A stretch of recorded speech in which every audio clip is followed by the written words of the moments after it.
All right, hey, what's going on, everyone? Good afternoon. Thank you all for joining me on this very special day for me. My audio should be all right. Let's see here. Um, yeah, I'm doing a special live today because for me it's my very special, very special day for me today. Today's my 19th anniversary of when I commenced my boot camp down at MCRD, also known as Marine Corps Recruit Depot, San Diego, California.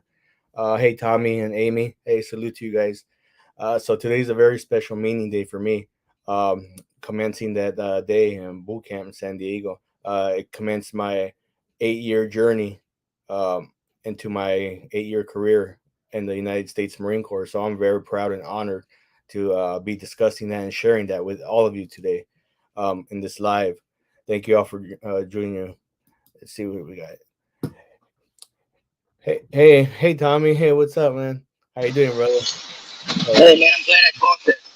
hey, good to see you. Thanks for stopping in. I know you're at work. You got some things doing, but I appreciate your time and I enjoy. Look, look, I look enjoy. at my hair. I'm Look at soaked. man. Man, I'm sweating my butt off. It's so hot here. Yeah. Hey, It is though. I really enjoy your lives you've been doing, man. They've been good. You guys have been doing good. You and Vic, man. You guys have been doing good. Keep it up. Dude, it was crazy. Yeah. Crazy. Yeah. It's not No, gonna be like that tonight. I'm gonna calm it down. yeah, no, but it's been real good, man. I'm happy that So I'm happy.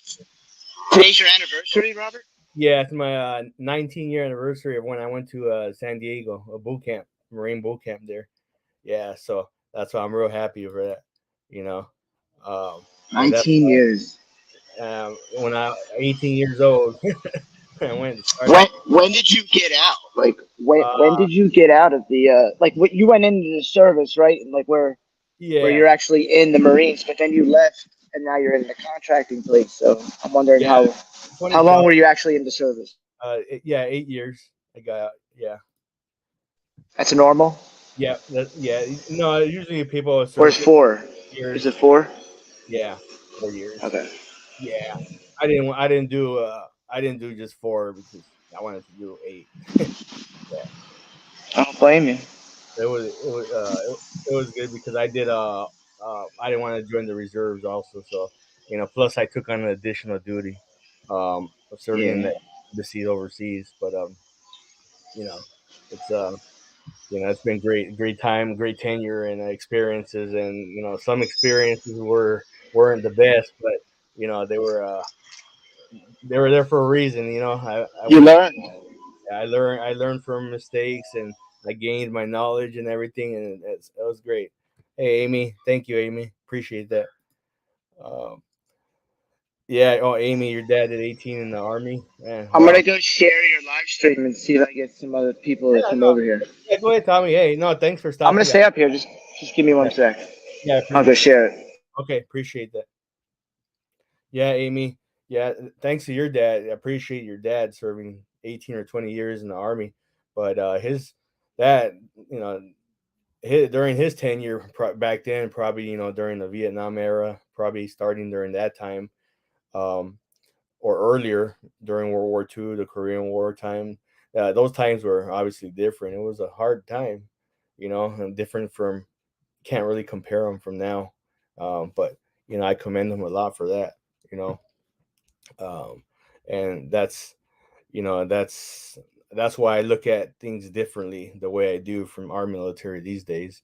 But it's nevertheless we all still serve in one team, and it's one team, one fight. So and that's how I look at it, um, and that's what I view it as. So uh, and it's great though. I enjoy it. Yeah. So that before we actually left to the boot camp. Uh, we went down to LA, and it's a place called MEPS, MEPS, Military Entrance Processing um, Center, and that's where it's at. and you're there pretty much the whole day throughout the evening. And that's where they swear you in at right there. You raise your right hand, etc. You take the oath of office. Oh, I said oath of office, but if you see on my top right hand screen right there, I put the little oath of enlistment that we take when we serve in the military.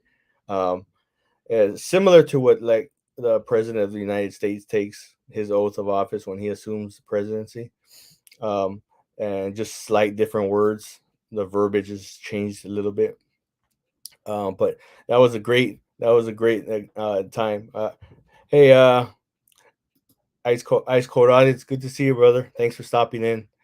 Yeah, when I took that oath of enlistment, believe it or not, I mean, I know it sounds crazy, but I just, for me, it was a greatest thing of my life. I felt something real big in me, like, wow, this is something, I'm on a new adventure in life and taking on a challenging journey, and I'm gonna be on something, you know, that's gonna benefit me in the long run, in the long haul.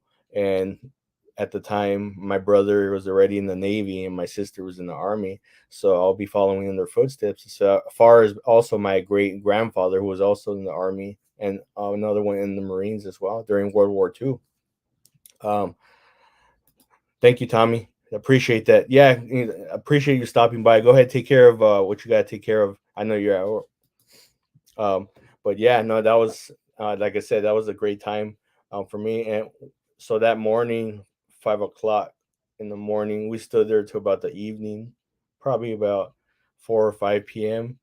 Then from LA, they drove us all the way down to San Diego in the bus, white bus. So when we arrived at the Marine Corps Recruit Depot, MCRD, San Diego, everyone gets off the bus stops right there, the drill instructors, you know and these are Marine Corps drill instructors, always top notch, the best drill instructors.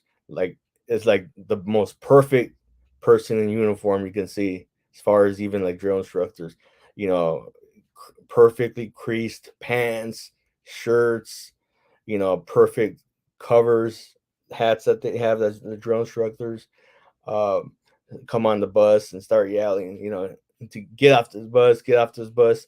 And then everyone goes right there and stands on the yellow footprints that are 45-degree angles. From that moment, um, hey, Corvette Girl, salute. Thanks for stopping in. Appreciate it. Um, Once you get out and step on those footprints, that's it. Game on. And the next 3 days, you barely catch any sleep. It's just an ongoing day of processing throughout the day, processing you in the system to commence that boot camp training. All they're doing is just, they taking all your personal items that people have in their pocket, and it's weird because people arrive there with all kinds of junk in their pockets. And like, I already know. I mean, the only thing I went there with was my wallet. Why are you gonna come up with all kinds of coins, money, other stuff in your pocket? I already, yeah, I already knew. I go, just take your wallet with your ID, and that's it. That's all you're gonna need. Uh, but yeah, they take all that, they process you in. The next thing you know, they shave your head off, bald. I mean, granted, I'm already pretty much, my hair is gone, but everyone gets their head shaved off, and they collect all your valuables. They put it in a unit, storage unit, a bin, and that'll be held in their locker rooms that they have there, and that'll be held there until you depart the boot camp facility, until you graduate, 13 weeks later, and that's how long the boot camp is, 13 weeks. So throughout those whole 3 days, pretty much of processing, and it's just a bunch of admin paperwork, hygiene stuff, and that's all they're doing. You're getting minimal sleep, maybe 30 minutes, catching a cat nap here and there, um, and it's exhausting. You're barely catching any rest, but hey, it's what you signed up to do, and you're getting into it. And I mean, it's a great thing.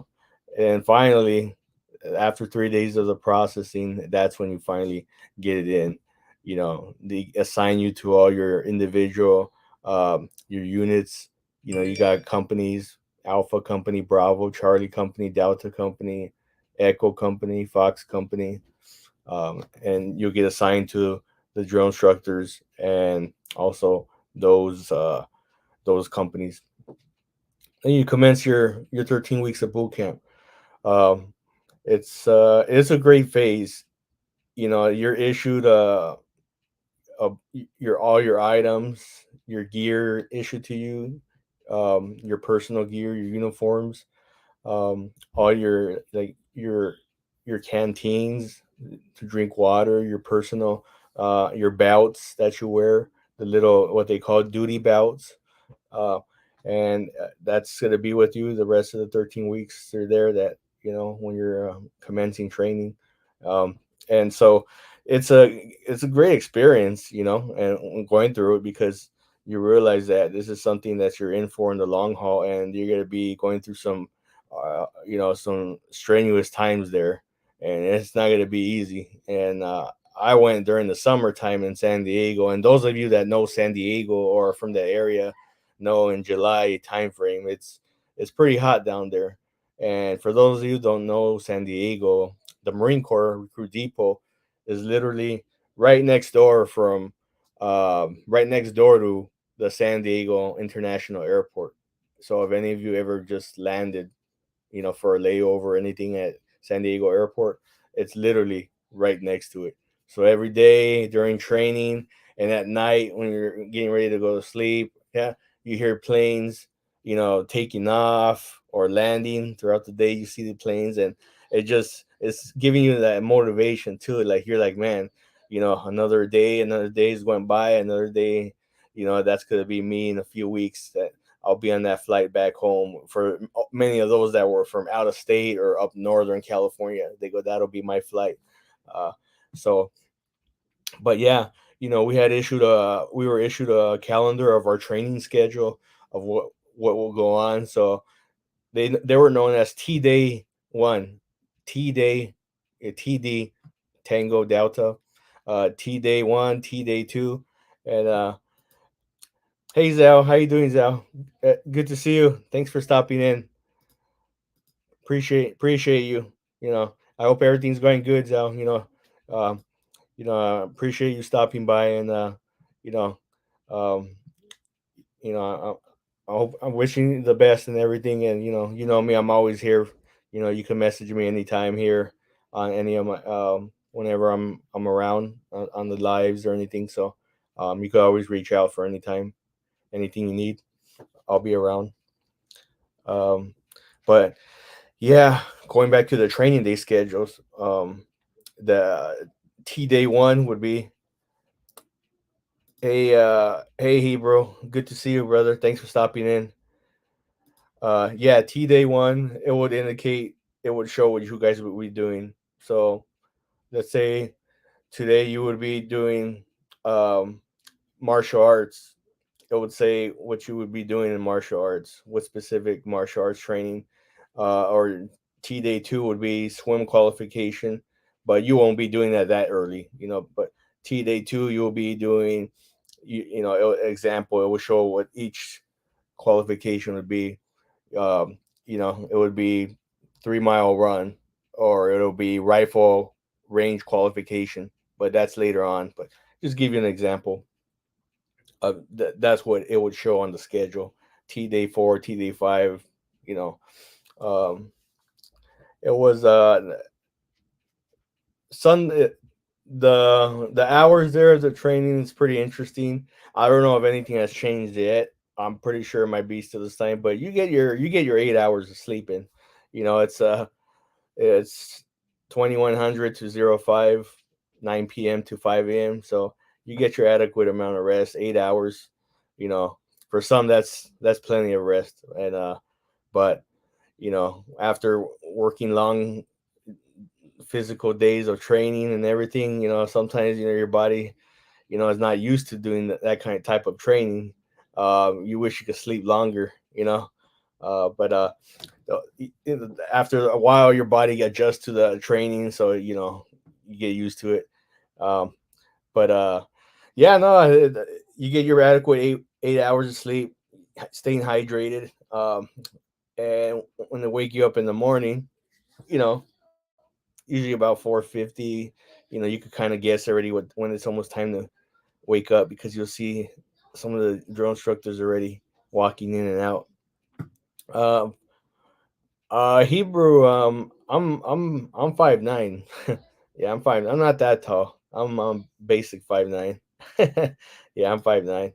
But yeah, um, yeah, and there you would always have a marine, a sentry, fire watch on duty in the barracks or in boot camp. You always have a fire watch, whether it was in the daytime uh, or nighttime. Someone was always there, um, and it's just that mode to keep you in that mindset that there's always someone there protecting us and the gear and there for that fire watch. Um, so yeah, yeah, they do. But yeah, and then when they wake everyone up, it's that usual in the morning. They say they're like lights, lights, lights, lights, lights, and then everyone they start yelling, get out of the racks, get out of the racks. Racks meaning beds. For those of you who don't know what racks means, it means beds. I'm sure there's some people out there do not know what racks, RACK means, racks. Um, but that's what it means. Racks means beds. Um, and everyone gets out. There's about usually 60 to 65 uh, recruits in a company. Yeah, 65 to 70 per se. Um, and everyone's standing on line in the back, all along um, the beds, the bunk beds. Two to obviously two to top, one in the top, one in the bottom, obviously. Um, and everyone has standing like that in the morning, head turned left, and then they'll say like count off, and then everyone goes, you turn your head, go one, and then and so forth. 1, 2, everyone's yelling out 1, 2, 3, 4, 5, 6, until the final number. Let's just say it was 60.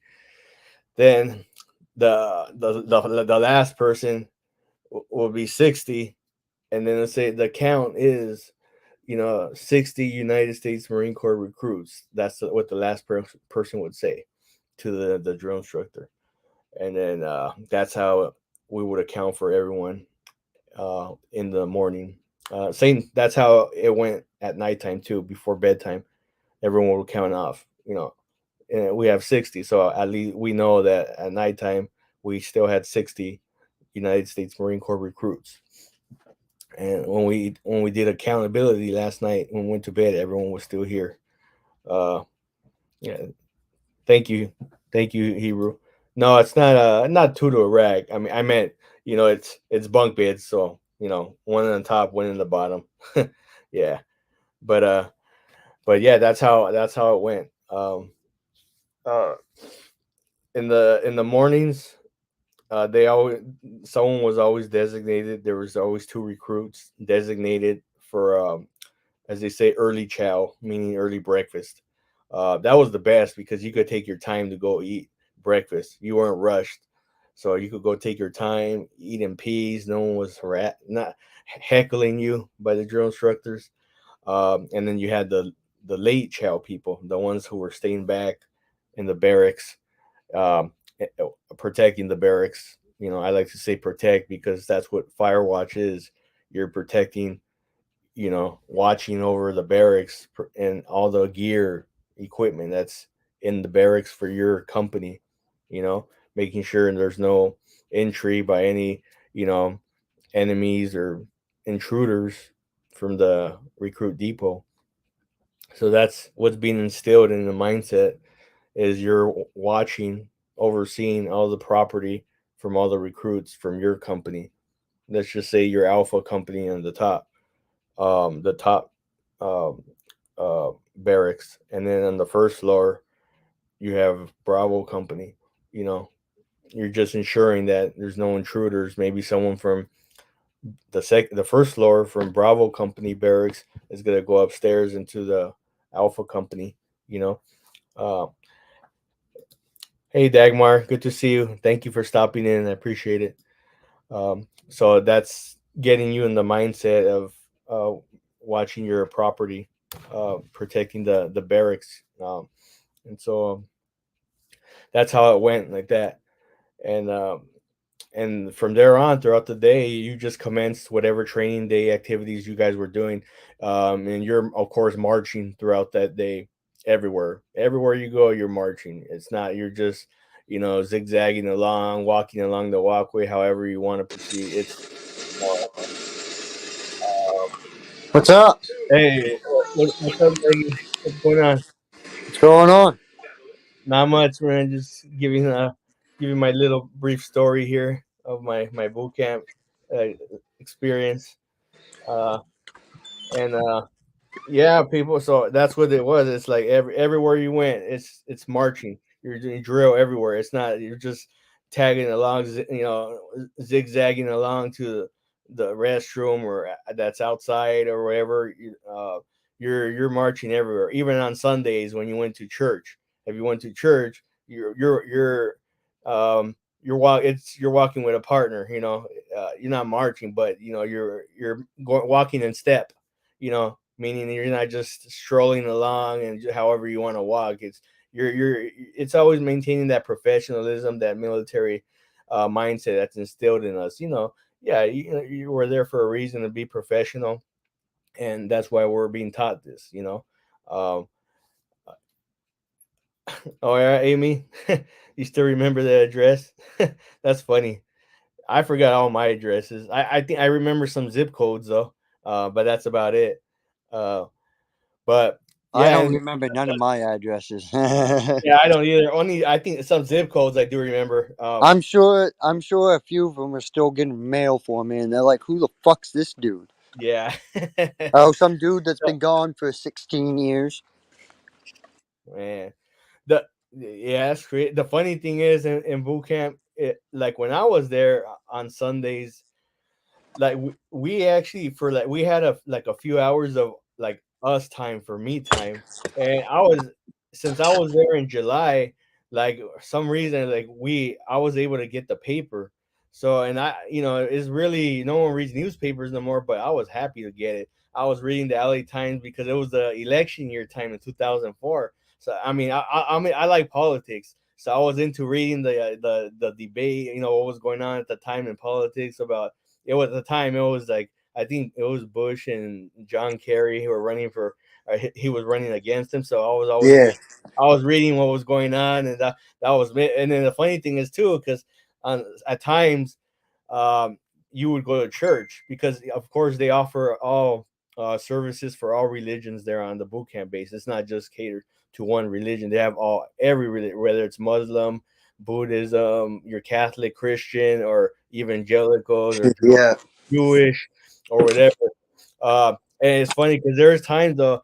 It's funny how some people become all of a sudden more religious in boot camp just to get I out. was one of them I people. I become an Eastern I Orthodox I person I because did that too. was the I church did that gave too. you all the sweets and candies. Hey, Quick Vic, good to see you, brother. Thanks for stopping in. I appreciate it. Yeah, no, I started to. I started to eventually every Sunday. I go, you know what? I'm gonna end up going to a church more often here on Sunday. I started going, spending more time, for like 2 hours or something, one thing was it got me out of the barracks too, and from getting picked on by the drill instructors. Well, one of the older airmen that from the tech school that would come down and like would be the I don't know, that was his weekend job, whatever. He was the chaplain of the squadron or whatever. Yeah, yeah. However, I can't remember how it worked, but he was in the tech school, so he would have his cell phone. He would always allow us to call home on Oh, okay. Sunday, and Yeah. then after the mass, as I said, they would have like cake and sweets and all that. Uh, So we'd get to have some snacks that nobody else did. I remember one Sunday we got back, and I was like, "What the hell's going on?" Well, one of the airmen had done fallen asleep, and the drill sergeant had walked in on a Sunday, right? and we Yeah. were supposed to be doing chores inside the barracks. Well, I guess he fucking went ape shit because he like slammed the book and he woke up and he goes, "I wasn't sleeping," and like I walked into the midst of that. That was fun. Yeah.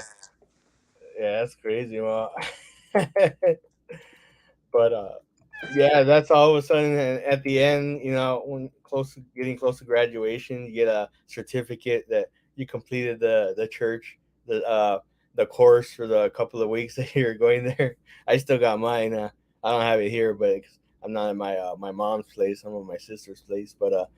Um, but hey, before I continue, to all the four people in the chat, hey, thank you guys for stopping in. I appreciate you. Taking a few minutes and being here with me today on this special day. I know some of you have other obligations today. Whether you're at work right now or on another panel or channel somewhere. But I appreciate you guys stopping in. It means a lot to me. Um, you know, and on this special day for 19-year anniversary of me going to starting my boot camp training in San Diego. So thank you guys for stopping in. I appreciate it.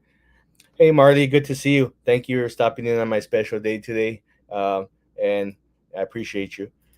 But yeah, no. And there was a moment in boot camp where I got the wind knocked out of me and I got punched in the stomach. Kind of like how Gunnery Sergeant Ermy punched what's his name in Full Metal Jacket. Uh, Oh yeah, yeah, I know what you're talking about yeah, there. yeah. But I got this. I didn't fall like that. I got the wind knocked out of me and he hit me right in the gut. But then he threw me down to the ground because we were getting ready to we were packing. There was a lot of movement going on and a lot of confusion because we were getting ready to move up north to Camp Pendleton for about 2 weeks and getting all the stuff out of the barracks, and then we had our M16s locked up still, and then in between the midst of all that, unlocking the racks, the rifle racks. uh Somehow mine, I don't know how it got mixed up with my bunk mates. He grabbed mine, you know, and then when he was asking me what's my rifle serial number. I mean, I by then we already had it memorized. Like this was about the 6th week of boot camp already, 6th or 7th week, and then he said, "No, that's not your number." And then I said, "Yes, it is, yes, sir." And and then nope, and he punched me, he threw me in the ground, and then he put his boot. And then knowing the ground in the barracks is the hard tile ground, the flat like concrete, but it's tile. Um, uh, he was pressing his boot down on me, in his combat boots, utility boots. Not. They weren't he wasn't in his as we call it, our service uniform, the Charlies, the short sleeve one. He was wearing the short sleeve one, the service uniform, with the black dress shoes. He wasn't wearing that. It was his regular camouflage utility with the boots, the combat boots, and that would hurt. And I was like nervous, man. And then find out that the other guy, he reports that, oh, I have his rifle, and he says it calm and cool like that collectively that, oh, I think this is his. And he's like, man, I was like, man, but I was like, you know what? Thank you, Marley. I appreciate that. Yeah, it is. It is an accomplishment. I'm happy I reached that. I can't believe it's been that long though, 19 years. But it's uh, a real big accomplishment for me, and time goes by quick. It does. Like they say, when you're having fun, and I have been having fun. Those 8 years, I had all my fun in the Marine Corps in those 8 years. And then even after then, doing my overseas contracting work, I'm still having fun, and and thank you though. I appreciate that, Marty. But yeah, the lesson learned in that though, with not knowing my rifle serial number at that time, was accountability of your gear, your equipment, because in reality, all your weapons, you're on a military base, Marine Corps recruit depot. It's not just recruits; it's an actual military base there. I mean, because there's active duty Marines there. I mean, it's primarily the training center for new Marines, recruit depot. But I mean, we're not given ammunition there, anything, but still I knew I got hit for a reason and was being taught a valuable lesson because for not knowing your rifle serial number and not being accountable. I knew I got hit for a reason and was being my boot. His boot was being placed on me for a reason. It wasn't torture. It wasn't a hazing or nothing. It was to prepare you because at the time in 2004, yes, we had just started the Iraq War a year before in 2003, and Afghanistan had been going on already 3 years. So it was preparing you possibly for that mindset that you might go to Afghanistan or Iraq and holding you accountable. And, if you lose something, you need to account for your gear, your equipment, whether in combat or in garrison, meaning in times of peace, whether you're stateside, that's what in garrison means when you're stationed in stateside, in the garrison, in the quarters. Um, and so that's what I learned. I go, well, I know it's for a reason because they're prepping me before I go out, whether it's to combat or out in the regular um, U.S. or overseas somewhere, because that's the mentality they want you to be, is to keep accountable of your gear. And Right? that's my valuable lesson I learned. And I never complained about it. Like there's some people that did kind of cry about it, but I didn't, because like I said, and I look back at it now and it was for a reason, and I was being taught a lesson. And hey, you gotta man up to it. You gotta take ownership, responsibility, and hey, it's for a reason. And Right? Exactly. that's how I viewed it. And look, it brought me to where I'm at today. And and I learned a lot of valuable lessons and picked up big qualities and traits from these individuals, my drill instructors, who were some of the best, I thought, for my company. um, and the senior drill instructor, gunnery sergeant, and all the boot ones who were staff sergeants, E6s. um, and then but yeah, no, that's what happens, and that's teaching you a lesson. That's what happens when you're going through all this commotion, this moving back and forth. There's a lot of being people who are flustered. Like, what's going on here? Okay, you're moving so quick. You're like, I forgot to grab this. I forgot to grab this, because you're moving so quickly that you're forgetting things. And that's like a mind game. Okay, you want to make sure you're holding accountable for your equipment, your gear, and everything. Um, and that's what and that's what was a goal of them, to see if you can remember that you have your rifle with you, or if you remember your rifle serial number, or if it wasn't there in the moment before you guys were moving up to Camp Pendleton, if it was properly locked up, because apparently the rack the rifle rack where ours was, not just mine, but like 4 others, it wasn't properly secured, because it obviously got taken out by another recruit. So, you know, um, that's that's the reason why. Uh, Right? It's just like I know a lot of things. Like for us, it was when you every time you come outside, make sure you had your cap on, because if you didn't, you know what I mean. It gets you in the habit of making sure you put your helmet on if you're in the field yeah, and all that shit. You know. right, I exactly. can remember. I remember I made a mistake and I pointed at my drill sergeant, which was a big no-no, and he was just a short fella. You know what I mean? He wasn't really big, and he goes, "Put your," he goes, "Put your middle finger, not middle finger, your pointer finger out." So I put it out. He grabs that and he twists, man. Holy shit! I tell you what, I thought he was gonna snap it.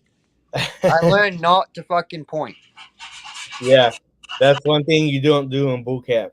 And everyone, for those of you that do not know, it's not just in the Marine. I know it's not just in our Marine Corps branch, but there's this. You don't point. If I was talking to a drill instructor and I said, "Sir, over there, you don't point. You just say, you would say like, uh, by the hatch over there. There's a box over there, but you don't even point with your chin, or like you say like over there, like that. You just gotta have to make up something to try to get let them know, and they teach you all that though, and that's they make you aware how to articulate that to them, and it's a great thing, man. Now the fun thing is when you're already up to when we already learn about all that, taking apart our weapon, our M16, and cleaning it, it's all good to go.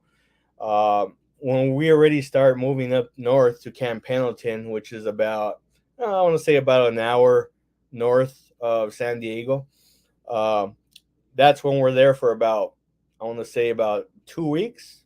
2 weeks, I want to say. That's where we conduct our secondary phase, our second phase of our training, um, which consists of various survival skills out there and a rifle range qualification, and doing the ultimate last minute, final exercise out there of training in that arena over there in Camp Pendleton. Um, Pretty much the biggest phase out there is when you do of course, you do the rifle range, and when I was still in 2004, it was obviously the M16. I was shooting with iron sights, no scopes, nothing, you know, and that was it was I mean it was great. I mean, we shot from the 100-yard line, the 200, um, and then the 500, and it was all iron sights. And I always remembered from me growing up, I always went shooting with my dad. We always go to the desert a lot. uh, I've always, because there in the range they have the windage flag flying up there. You can see that orange flag flying. And he always just taught me, if you don't have no guidance or anyone, if anywhere around, if you just see that flag flowing, just look at that flag, man, and then just look at the direction. If you feel the wind behind you coming in front of you, and how it's flowing and blowing, because you could also do like the golfers do when they rip up a piece of grass and throw it in the air to see how the wind's blowing, and that's how they hit the ball. Sometimes that's what the golfers do as well. But I couldn't do that because I wasn't able to touch that grass. But I ended up getting, I was a rifle sharpshooter, the badge, and I excelled at that perfectly, and I think it was in due to part, a lot to my dad's advice, and I gave him all that credit because, I always took my time, and when we would shoot, we had our little book, and then we had a spotter with us who would when we were first being trained, like the range instructor would guide us, and when we hit one target during training, it would, if we were off center mass or in the black, if we were like top left, he would say you got to turn your windage knob like 2 clicks, and meaning that it's gonna adjust your knob, your sighting, and then when you fire, it's gonna make you fire to the right. So ultimately, everything I learned when I corrected, um, eventually helped, and then but me just focusing on looking at the wind, because there at Camp Pendleton, those of you that know, in Oceanside, California, it's pretty windy there a lot because you're right next to the ocean. So there's not one day that's there where it's just peace. The wind is calm. Yeah. You might every now and then it might be like pretty low calm wind, but most of the time it's pretty breezy up there. Not saying that it's like 40-50 mile per hour winds, but it's pretty breezy though. It's not gonna be a day that's real calm and peaceful. Um, let's see. Hey, Donna Pacifico, good to see you.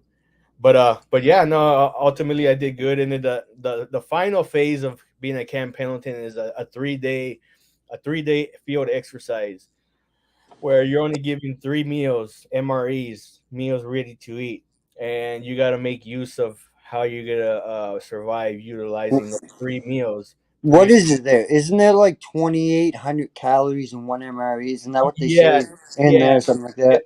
and that's what those MRAs are for. That's what they're. they're infused with that. I think like over 2,000 calories, enough for What the. was your favorite? Mine was I love the beef stew. You like the beef stew, huh? I like. They had chicken. Is it chicken enchilada or chicken Yeah, chicken fajita or something like that? That was pretty dank. beef stew, and then they had the cream cheese with the crackers, and then they Yeah, had then yeah, they that came was with good. the cream cheese with the jalapeno sauce. That was Yeah, good. oh yeah, that was the fun one.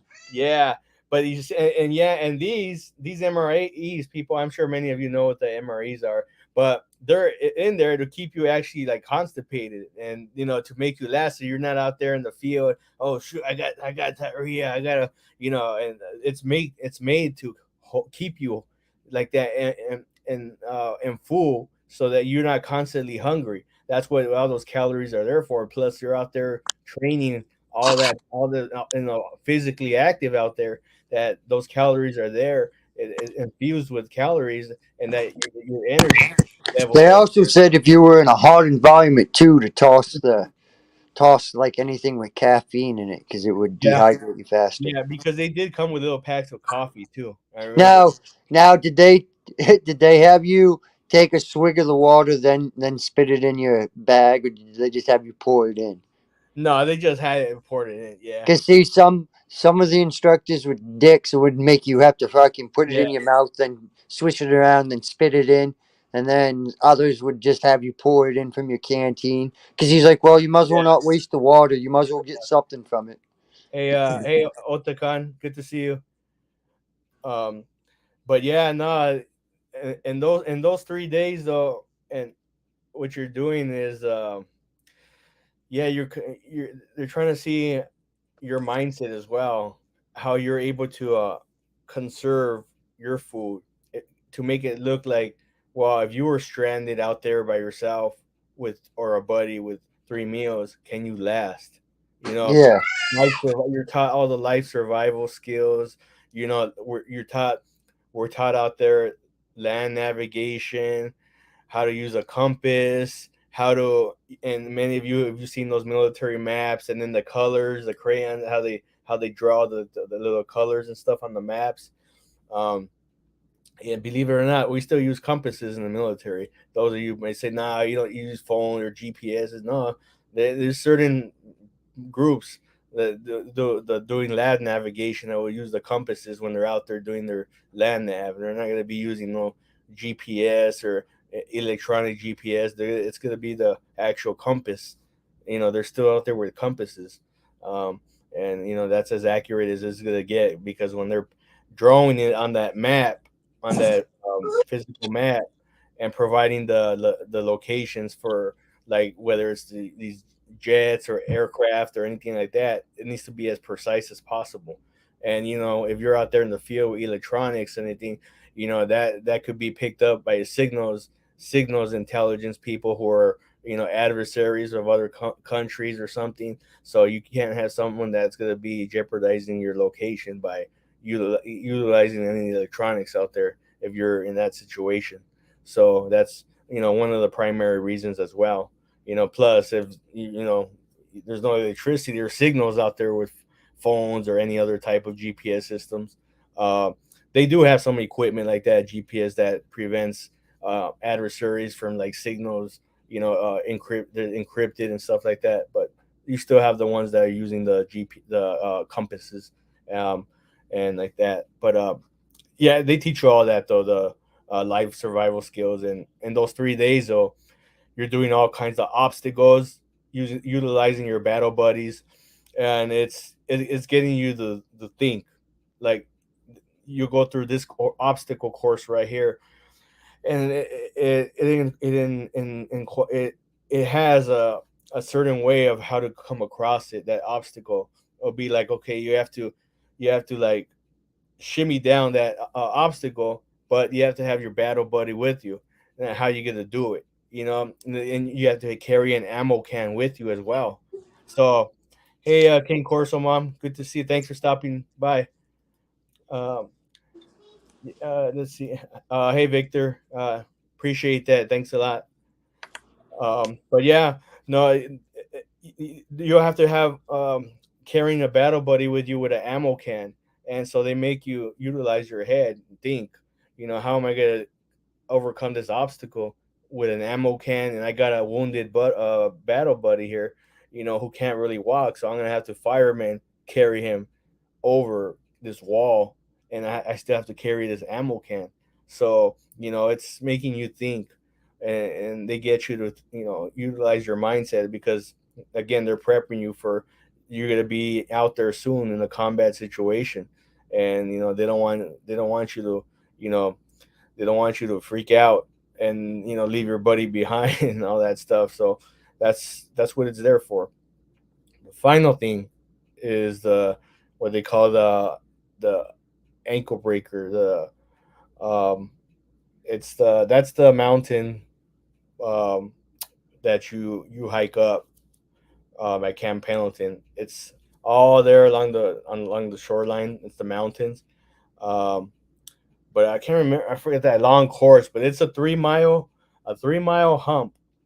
But with your weight, your gear, approximately like 60 pounds in your pack, you're walking up inclines of the mountains, down, up, you know, uneven terrain, and it's a pain. It's going up that those mountains, those hills, through pebbles, rocks, and but after those 3 miles, it's along the way. Some people tend to not pass out, but get dehydrated because or faint. They because they're dehydrated. Even though we hydrate a lot, some still they don't manage to hydrate enough. In the end, though, we all make it, and after those 3 miles, we all sit down in the parking lot of the base where our barracks are at, and then they have the medic, the nurse that's with us, that walks along with us in the vehicle, and we take off our boots and our socks, and then they do like a quick inspection of our. Yeah, that's true, King Corsoma. Yeah, those inclines, especially when you're walking like with 60-pound packs, 65, and your M16 rifle. Trust me. I mean, if there's hikers in here, you probably know what I mean. But try adding like a 60-pound pack, and add another 5 to 10 pounds with your M16, and wrap some magazines on you. It's you're not gonna be laughing anymore. So, um, but yeah, no, afterwards they're inspecting your feet, just making sure everything's okay. You're not having any like blisters and stuff. But I never had issues with my feet during boot camp, or um, anything like that. um, hey, what's going on, Quick Vic? Salute, brother, good to see What you. up, Devil Dog? Yo, don't be coming in this chat using my wife's name, you heard? Who? Bozo. Who? Whoever came in here typing my wife's name. Oh, state. I, I didn't see. I, I wasn't even looking at the chat, to be I've honest. been looking and I didn't see who. Who? I guess I didn't see it. Scumbags. I'm sorry, Vic. If I seen it, I would have blocked him. Yeah, you probably didn't even know. I didn't see it. I would have kicked him.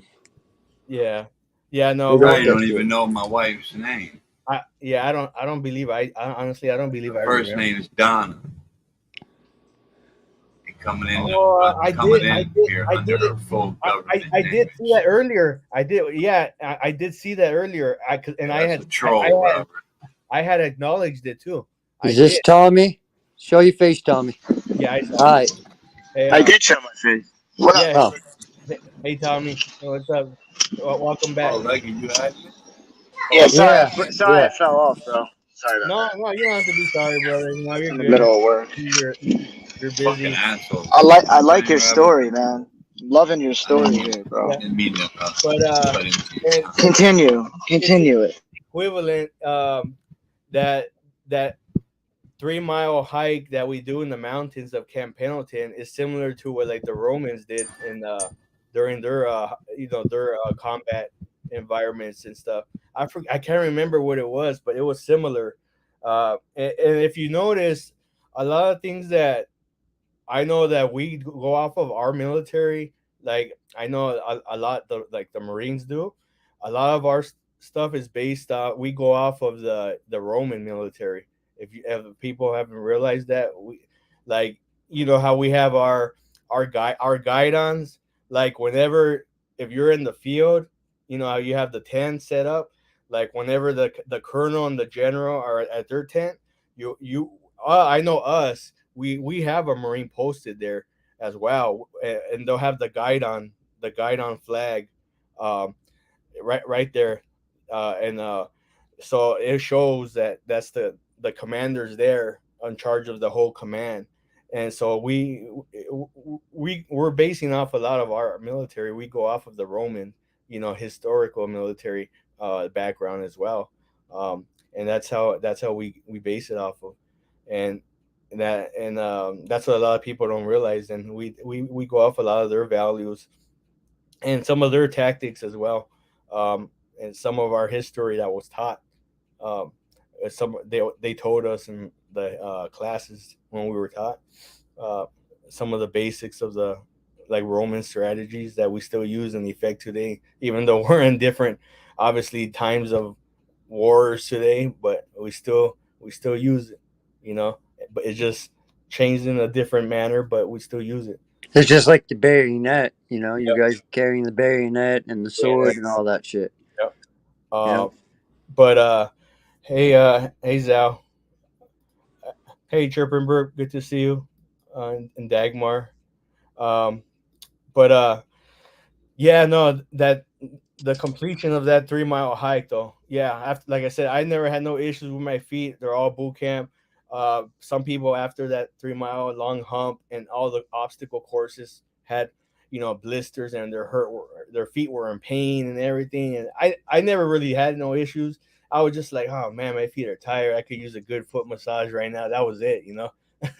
But the there's people like, oh man, I can't walk right now, I'm hurting. Not me, man. I just, all right, I took my socks off, and hey, the Navy doc just checked out my feet. He goes, everything good? I go, yeah, I have no problem. uh so hey, that was it. Next thing you know, we're out back down to San Diego to complete the last phase of our training, and the last phase includes the swim qualification. You swim qual, um, basic swim qual, easy. And believe it or not, a lot of Oh, people. you have to do that as a Marine, huh? Yeah, and good to see you, Zell. I Thanks for. I never knew that. That's pretty cool. Yeah, it is, and I mean, I guess it makes sense. Marines, water, yeah, it yeah, kind of makes sense. we're part of that department of the Navy. Yeah. Um, yeah. Thanks for stopping in, Zell. I appreciate you, and but believe it or not, a lot of people are scared to swim in water. Did you ever have any SEER training? No, I did not. No. Hold on. Let me see here what Zell says. She said, I'm feeling not okay, but hopefully it goes away. Have some pain in the stomach because I haven't been eating. Okay, Zal. I'm like, oh, you're having some pains. Okay, I thought there was some other issue going on. All right. Well, I hope you feel better. I mean, if there's some pain, maybe it's something because you haven't ate or something, or you ate something that probably wasn't good. I'm not sure. Uh, but um, yeah, Cane Corso. That's true. um, that's right. We're up. We're the I'll say the badasses. You know, like that. I'll I be agree. I agree. besides I the, mean, besides the. I mean, I gotta give her the Not a other credit. scary The situation. Navy, the Navy SEALs are the top tier, but from the regular branches and the normal services, the Marines are the top. But but just remember, when your ass is in trouble, you call the Air Force. yeah, the chair force, as we say.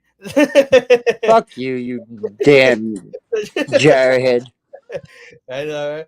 But yeah, no. So once we're in that last phase, believe it or not, there's stuff in that swim qualification course that I've learned, like survival skills myself, that I've never learned before, and that I'm glad that I was taught that by the swim instructors, the Marine swim instructors.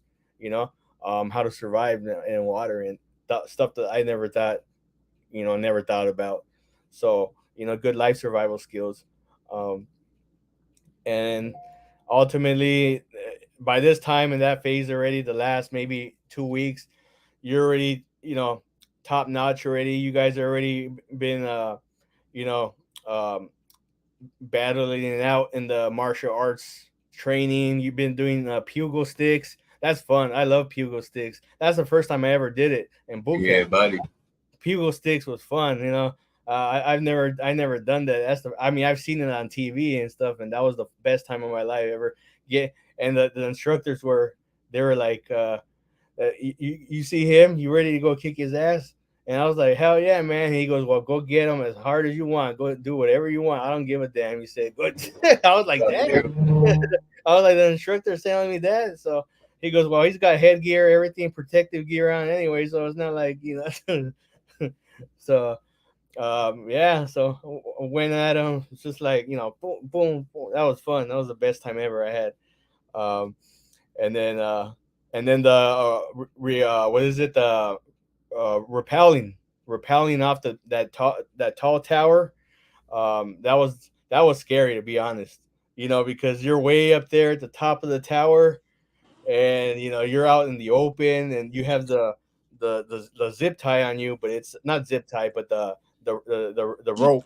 Yeah, yeah, I know it. The Yeah, belay rope and and then all you that got shit. to you got to rappel down, and the guy that's down there, the Marine instructor, that he's holding the bottom at the bottom, he's down there, and then the one that's on top, he has control also, but you're the one that's ultimately controlling it. And so yeah, and that was scary, I'll be honest. The only thing I can remember through our obstacle course that I honestly had trouble with was the 10-foot wall. Like I did them all up to that point. Like the 8-foot wall was kind of a bitch, but I got up over it pretty uh fast. yeah, well, But then you went to the 10-foot wall because yeah, it was back to back like a series of like yeah, what they call it, the giant stair. I think that's what they yeah, called it. stairway to And heaven.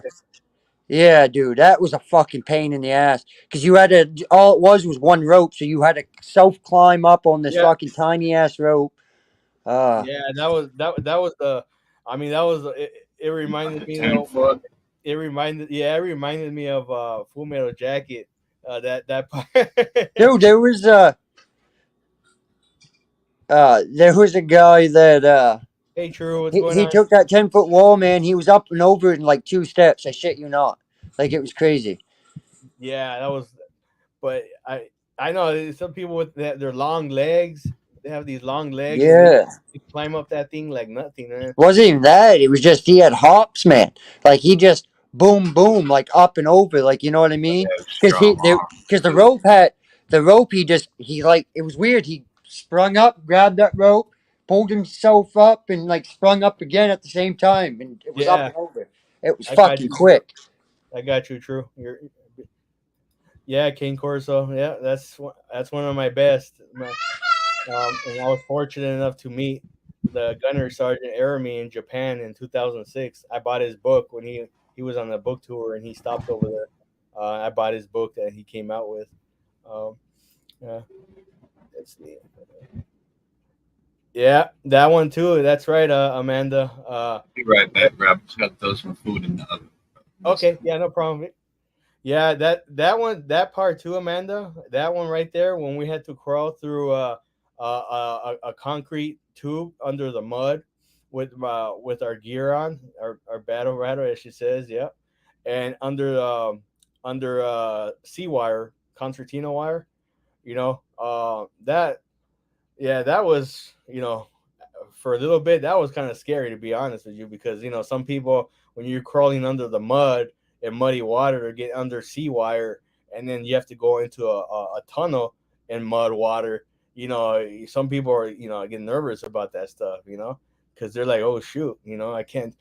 They're nervous just being under dirty water. You're like, I can't breathe, and you got to breathe in that mud water, but you overcome it, after you get that confidence instilled in you. It's just at that moment, because all this is new to us, and who's ever been in muddy water, going under sea wire or a dirty pipe in muddy water. You know. Um, hey, Chooch. Uh, yeah, everything's well. I'm doing good. Thanks a lot. Um, uh, Thanks. You have a good one also. And King Corso. Uh, oh wow, yeah, it became recons in the family. But back in the day, women were allowed in combat. Yeah, those are facts. But now they are. Um, yeah, especially like in the Marine infantry. As far as like officer courses, the female officers, infantry women, and infantry Marines, in the units as well.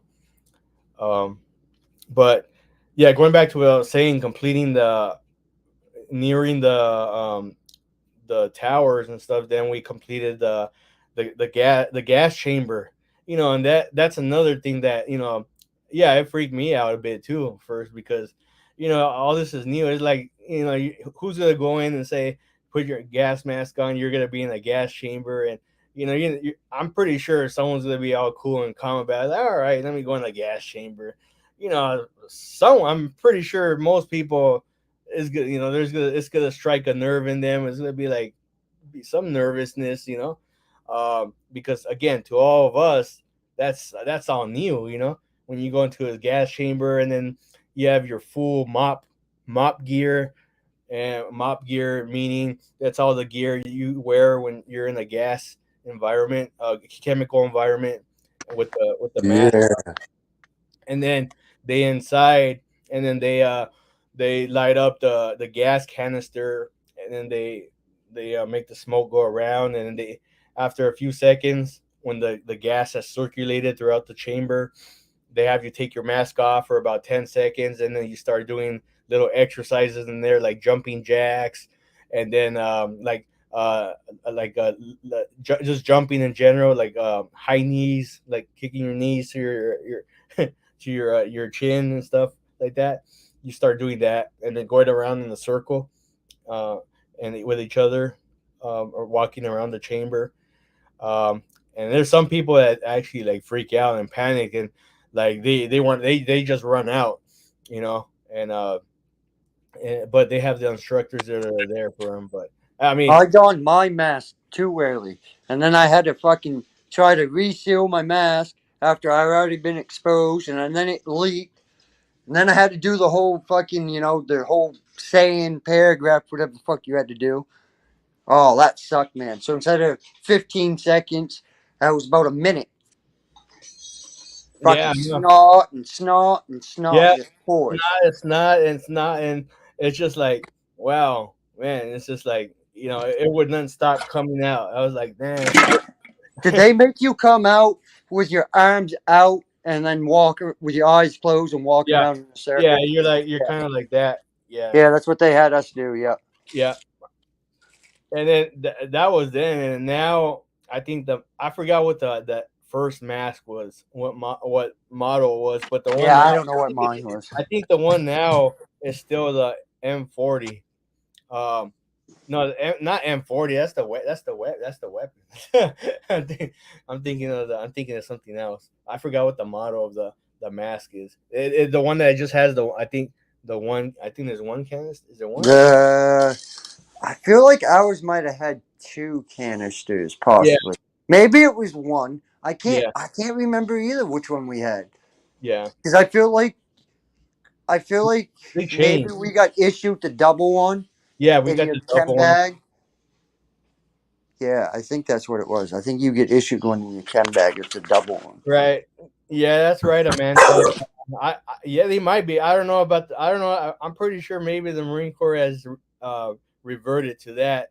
I haven't heard anything, but I wouldn't doubt it that if they pull out stress cards or anything like that, you know, uh, like some other branches, probably. I'm pretty sure, So, but nah, but yeah, no, but yeah, by this close time of the phase already, we're already, you know, um, experts in marching and drilling and everything, and pretty soon it's that time for graduating, and Yeah, that's it. You're already getting fitted for your uniforms, and everyone's in that phase where they're happy already, motivated, and they're like, you know, man, they're getting to try on their uniforms, and graduation's right around the corner, and you know, and everyone's able to make a phone call home, you know, um, and at that time,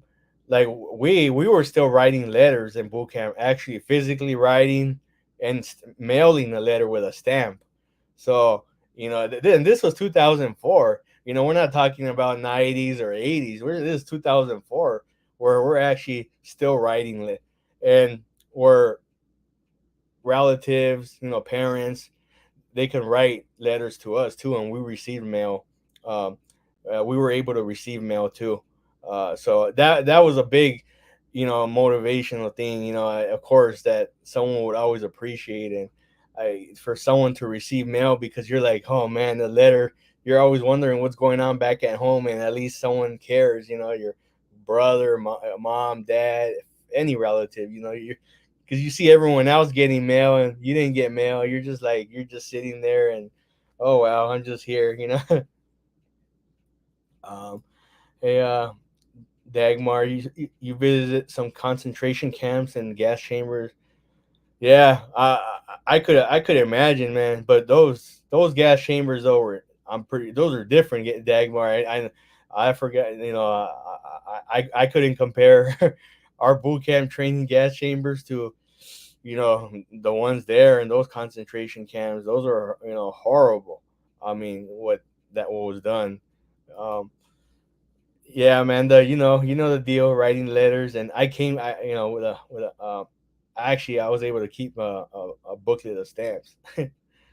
Yeah, the snail mail. That's what it was. King Corso. Now it's actually slower more these days. 2004, it was still snail mail, but it wasn't as slow. Now it's even slower. And then the stamps went up too. Just right, I think 66 cents now. I believe they just went up again. I remember when they were like 30 cents, 31 cents. I mean, some of you probably in here in this chat probably remember when they were like in their teens, or 20s. Probably quick What, Vic. a stamp? Probably Vic. You remember right when they were like? I remember when they were like 30 cents. A You probably, stamp? yeah. Well, I remember when they were cents. That's what I was gonna say. You probably remember when they were like in their single digits or in the teens. 15 Yeah, cents. in the 15 cents. Yeah, because in boot camp we were still writing the letters, like I was saying, and yeah, I was happy to have those letters coming in and able to write one out, and at least get some mail I out. think I think they were 15 cents or 20 cents, Robert, when I was in prison in 1980s. Damn. Late Man, that's crazy. Yeah, but man, yeah, those are the times, man. 80s. I And want to then say 15. 15 cents. Yeah, but then to finally come up to that wrapping up of that part, comes the informing your family of the graduation day, and you know everyone letting everyone know the day That has that was arrived. exciting. The day has arrived, and that's the greatest feeling ever in your time when you're there. On that parade deck is great, because that parade deck has been there since like the late 1930s, 40s, and my great grandfather, he walked across that same parade deck in 1942 before he went to World War II. I was honored to be, walking across that same parade deck, and you see the old pictures from the 40s, 50s. That it's That's great. all the buildings are the same, and then our mascot. Obviously, everyone knows our mascot is the little bulldog, you know, and then he has this little drill instructor hat on him, and Yeah. yeah, he's always out there on the parade deck too. Do you have that tattoo, Robert? No, I don't A Vic. lot of the old school MCs did that. Yeah, no, yeah, They got the little dog, yeah, bulldog. the bulldog. I've been thinking about it. I'm not. I don't have any tattoos, big. I mean, I Be know. cool. Yeah, I've been thinking Just about have it. it done professionally. Right. Yeah. Exactly. Um, but that was and it's funny because the friend the bulldog, I think right now the current one, because the previous one they just retired it. I think he retired to like a sergeant. His rank, the current one is a corporal, E4. Uh, Oh, really? and he's actually assigned a marine that takes care of him. It's not just like okay, he's out in the field or whatever. No, like if I was still active duty over there at the depot, if I was assigned, he would be my responsibility to take care of A him. dog? The Yeah, dog, yeah, literally? the dog. Yeah, Oh, wow. That's cool. yeah, Just like a police dog, you yeah, know? exactly. Yeah, just like exactly right. Just like there, if you're a canine unit, if you're at You got a badge. It's yeah, like killing a cop, man. You kill a police dog, you're done. yeah, you're done. You kill a canine. You're exactly that's exactly you're like Like killing killing the. a cop, Yep, exactly. no doubt. Yeah, that's right, Cane Corso. That's cool. I'd like to see him, Cane Corso, next time. But yeah, no, it's a cool that little bulldog, and during that ceremony on the parade deck, you have, I believe it's six. I want to say six. One, two, three, four, five, six companies: Alpha, Bravo, Charlie, Delta, Echo, Fox, and I think Golf. So there might be seven. What good is a tattoo, Eight. Kane, if you can't see it? A hotel. Eight or nine. I want to say nine. I think nine. India company nine. I bet you can see Kane if she's wearing a bikini, She's probably though. laughing in her case. But yeah, no. In each of these companies, you always have an honor graduate, and the honor graduate will always graduate in his full dress blues uniform, and that's the one you always see us wear at our birthday ball with our coat, our medals, white cover, the blue pants with the scarlet, the stripe, and I have some interesting information right now. But yeah, at these ceremonies, you always have, of course, the commanding general that's flying there, not flying there. I mean, sitting there. Sometimes you will have a state senator that will go there, and the reason why, how you know that they're there, is because they have that reviewing stand, and you will see their flag flying there, because each base, whether it's overseas or in the U.S., camp for the Marines at the actual headquarters on that camp or that base.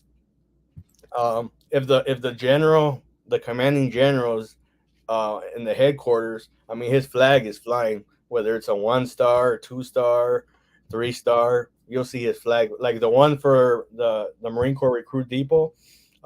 It rates only a 1 star general. So the brigadier general, he's the one that's in charge of the Marine Corps Recruit Depot. So if you were to pass by his headquarters there on their depot, of course you'll see the U.S. flag, the Marine Corps flag, the state flag, and then you'll see his flag shortly below it. Showing just a red flag with a white star, and that'll mean he's there in the building. It's just of a military significance, you know. And then once he's gone for the day, the flag comes down, showing that he's gone. Um, but it's interesting, and then once that everyone they come pin you on when you're the drone instructors, they come give you the little black Eagle globe and anchor, kind of like right behind me, pointing like that. Um, there's the black one that goes on our service uniforms, like on the ones we wear on the green cap. Um, I hear you, Kane. the drone instructors they'll come and issue it to you in your hand, and that's a day that most of us have tears in our eyes because going through 13 weeks of hell, as we call it. It's like, damn, man. I mean, I didn't realize, man. I had this all in me. 13 weeks of just every day nonstop of training.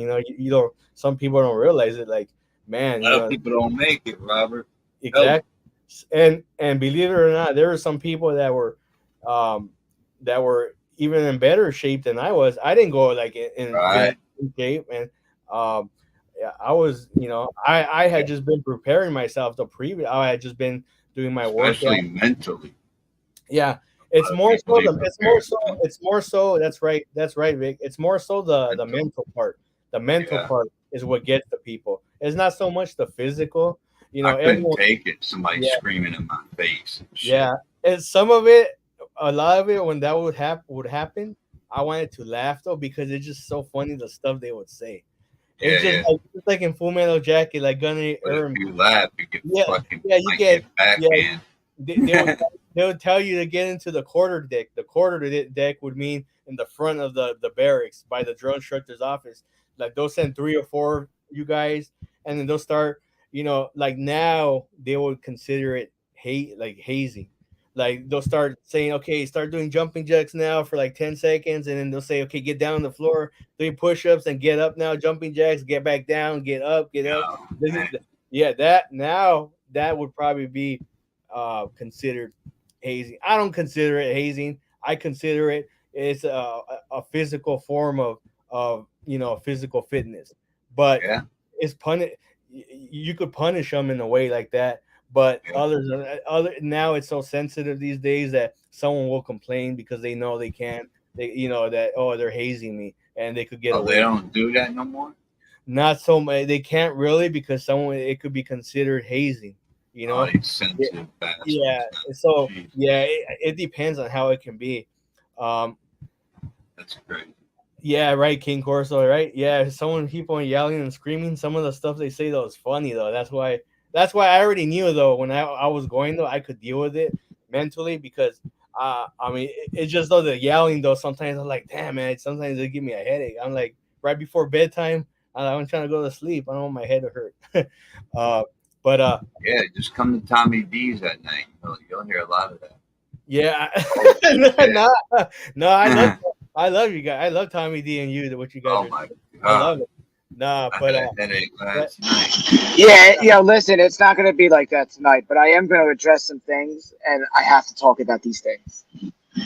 Holy shit. but the last thing that we do when they give you that Eagle Globe and Anchor insignia. Once they give that to you, after that they make the final announcement that okay, battalion or the whatever it is the unit the battalion that this class of the Marine Corps recruit depot this class of month whatever the year they announced that dismissed because you'll have the commander come out the captain whatever and they'll say um, drill instructors dismiss your platoons and when they say dismissed means like for good as opposed to just saying okay relieve you for the day because if they say I'll relieve you that means I'm gonna just replace you but when you say dismissed that means that's it I'm dismissing you you're not coming back you know and when they Yep. say that that's the final thing they say dismiss your platoons and then they'll say turn around do an about face and then they'll say okay platoon mine was platoon I was hotel company platoon 1010 so they'll say okay platoon 1010 hotel company uh, you are now dismissed and then you'll say I staff sergeant or whatever and then that's it you just celebrate you throw your hat in the air your cover in the air and that's it you go look for you look in the crowd you go run in the crowd you look for your family girlfriend wife whoever your acquaintances or whatever and So, you start celebrating man and that's the best feeling ever man. I bet. I bet. Right King Corso. um, but yeah, that was the best time ever, and and I afterwards I went, I thanked my drill instructors. I go, hey, thank you guys, thank you gentlemen for everything you've done. You turned me into I think a great Marine, and you guys made me accomplish, observe things that I didn't observe before, and I think and you guys are who you are. That's why you guys become drill instructors. because you guys are top notch, the best of the best. I couldn't do it. I couldn't do their job. I'll be honest. I know people say don't never say never. No, I say that for that job because there's no way in hell I can do that job, man. Drill sergeant. Yeah, yeah, for no way, man. No way I could do that. I don't have that in me to be yelling all the time. Like that's just not in me to be yelling like, oh man, I can't do that. That's just not in me. You gotta be built for that shit. You look at you already see my character, how I am, laughing Yeah. and smiling. I go, what makes you think I'm gonna be up for yeah, yelling all the time? And yeah, but I have friends who did go through the drill instructor course and they successfully completed it. And I kudos to them, man. Um, and they have unique schedules too. It's rare, It's their time off and days off and stuff they're unique. Um, and I instead went through a different course route, another special duty, which was embassy duty. Because there's three top uh, duties you can do: drill instructor, uh, MSG, what I did, the Marine Security Guard, and then the recruiter. They call them B billets. And all the other billets you can do as well. Like you could be a swim qual instructor, a rifle range instructor. So there's all little small site instructors you can be. But these are the top three you can do. And they were the best. And I want to show. Give me 1 second. I just want to show what it was when my last wore my uniform. Everyone, it don't fit. It don't fit me no more. I'm not gonna lie. It don't fit me, obviously. But this is how it was. My last time I wore it like that. Nice. And then obviously, I was. You can see I was my sergeant like that. But yep. I hate that thing. But yeah, that was Because it. of your green screen. Yeah, I don't got that. Let me take that off real quick because I want people to see that.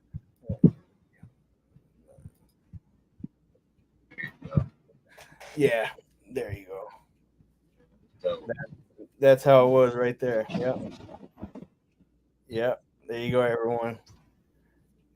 Three stripes up, cross rifles in the middle. That's our rank. Yep. And then sergeant. Yeah, that's right. And then the interesting thing, a lot of people don't know what this is for. This Red stripe. I'll tell everyone a little bit of history about this. The red scarlet stripe, and you only get it. You start as a NCO, as an E4 and up in the enlisted side. That is due to all the Marines, the blood that we shed, in the Battle of Chapultepec and the Mexican War.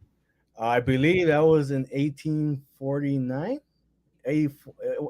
48 or 49, I believe. Never knew that, Robert. Yeah, and that was when the Army general, General Winfield Scott, who ran for president as the Whig Party. There was a party known as the Whig in 1852, but he lost to President Franklin Pierce in that year. But yeah, General Winfield Scott, he was known as the grand old man of the Army. We have a grand old man of the Marine Corps, Archibald Henderson. Winfield Scott was of the Army. He served like 52 or 53 years in the Army. And they took Mexico City. So that battle, Chapultepec, we won Mexico City. And that's what it was. They went to that castle. It was more like a castle on the hill. And yeah, a lot of blood was shed for it. But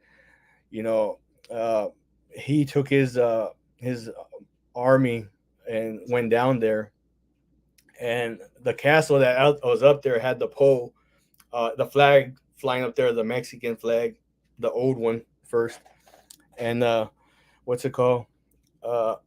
There was like 5 or 6 special like soldiers.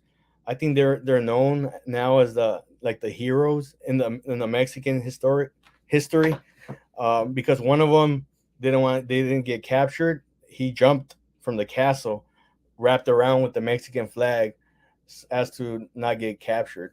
So he jumped and just committed suicide, and it's there in the books, in the history. Um, but yeah, that's how it was, and then that's how we took that castle. Pretty much, that's what it was, Mexico City at the time, and that's ended up that we gave that red scarlet stripe for the remembrance of all the bloodshed, and we lost a lot of officers there too. That's why a lot of Marine officers uh, there, and so it's known for that. That we're gonna use that to commemorate, not commemorate. That's not really the right word, but an honor to honor those that shed their blood there, their lives there in the Battle of Chapultepec. Um, King Corso, Archie, yeah. um, Hannah Banana. You know, you should know this, quick Vic.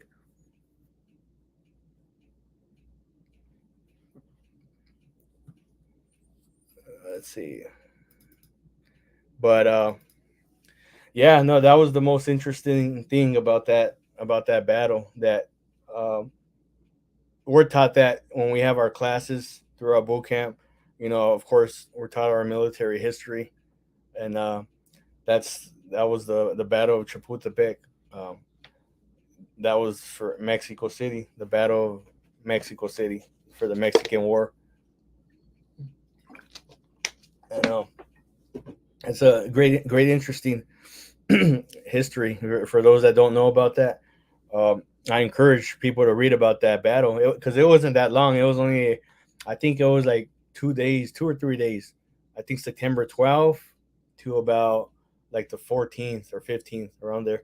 Um, so yeah, that's the interesting thing about that. Um, and you know, we look back at the history of that and where we're at today and these days, and how we're, how our countries are, like, um um what did Victor Victor Coco, um have you enjoyed many US history sites? um I have. I To be honest with you, Victor, I haven't really been to a lot of US history sites, mainly mostly like in the East Coast. I mean, DC and Virginia, uh, California. That's about it. I really haven't had, Oh, and yeah, I really never have explored my own country, to be honest. But um, oh, yeah. Hold on, Dagmar.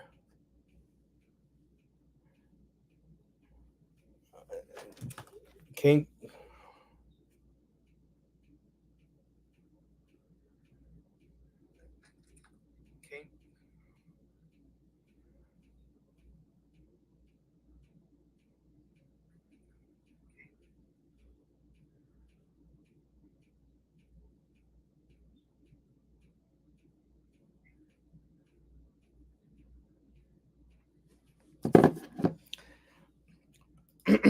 oh yeah, but yeah, Victor.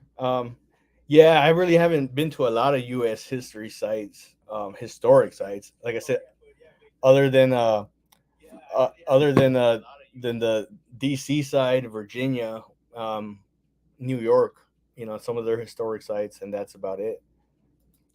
Um, yeah, but yeah, no, I wanted to get back to that the Battle of Chapultepec. Um, the Battle of Mexico City. Yeah, a lot of people don't know about that battle because it only lasted, like I said, 2 or 3 days, and it was so short. But it's lost, forgotten in our history. And that General Winfield Scott from the Army, um, he's the one that got it. That he lost a lot of men for that, to fight against that. And but we look back at it now, and we look with our countries, the U.S. and Mexico, and how we're friends, we're allies, and our peoples, and how far we've come along. And it's just interesting that at one time, how we were fighting against each other, and um, You're welcome, Dagmar. Okay, true. We'll be here. Oh, and the other funny thing is, one of the other famous generals there in the Battle of Chapultepec, and was there was two Mexican generals there. And those of you that know California, the five freeway, it's called the Santa Ana Freeway, and there's a reason why, right? Because it's named after the famous Mexican general, and that was Antonio Lopez de Santa Ana. And no, I'm not looking at my phone right now, googling it, or I have a window open here, and I'm just telling you this. You know, I know a lot of this history, military history, but I just wanted to tell you guys that. But yeah, no, it's a lot of interesting stuff, and everyone, thank you everyone for being here in this chat. I appreciate that. You guys taking the time here to listen to me today, taking time out of your day, or other else's people's other panels. You guys have been really dedicated here. All my loyal subscribers here, that take the time to stop in and say hi and to pop back out. Hey, I appreciate that. You guys are you know, my team, here that keeps me here. I provide the best I can for all of you. You guys are here with me. You guys stick with me to the end all the time. Either whether it's 1 minute, 2 minutes, you guys are always here with me and giving me that support, and I appreciate that. That's what it's all about: supporting each other. And us in here, we all fight for each other here. We all support each other. When one person is down, we help each other get up. If I'm having problems, I know some of the people in here I can come to for help, and seek guidance from. And that's how we all are here. And that's how it is like in the military. If one person falls, then we all fail. Or one person fails, we all fail. Because I did not, the commander will ask me, why, how come he do this?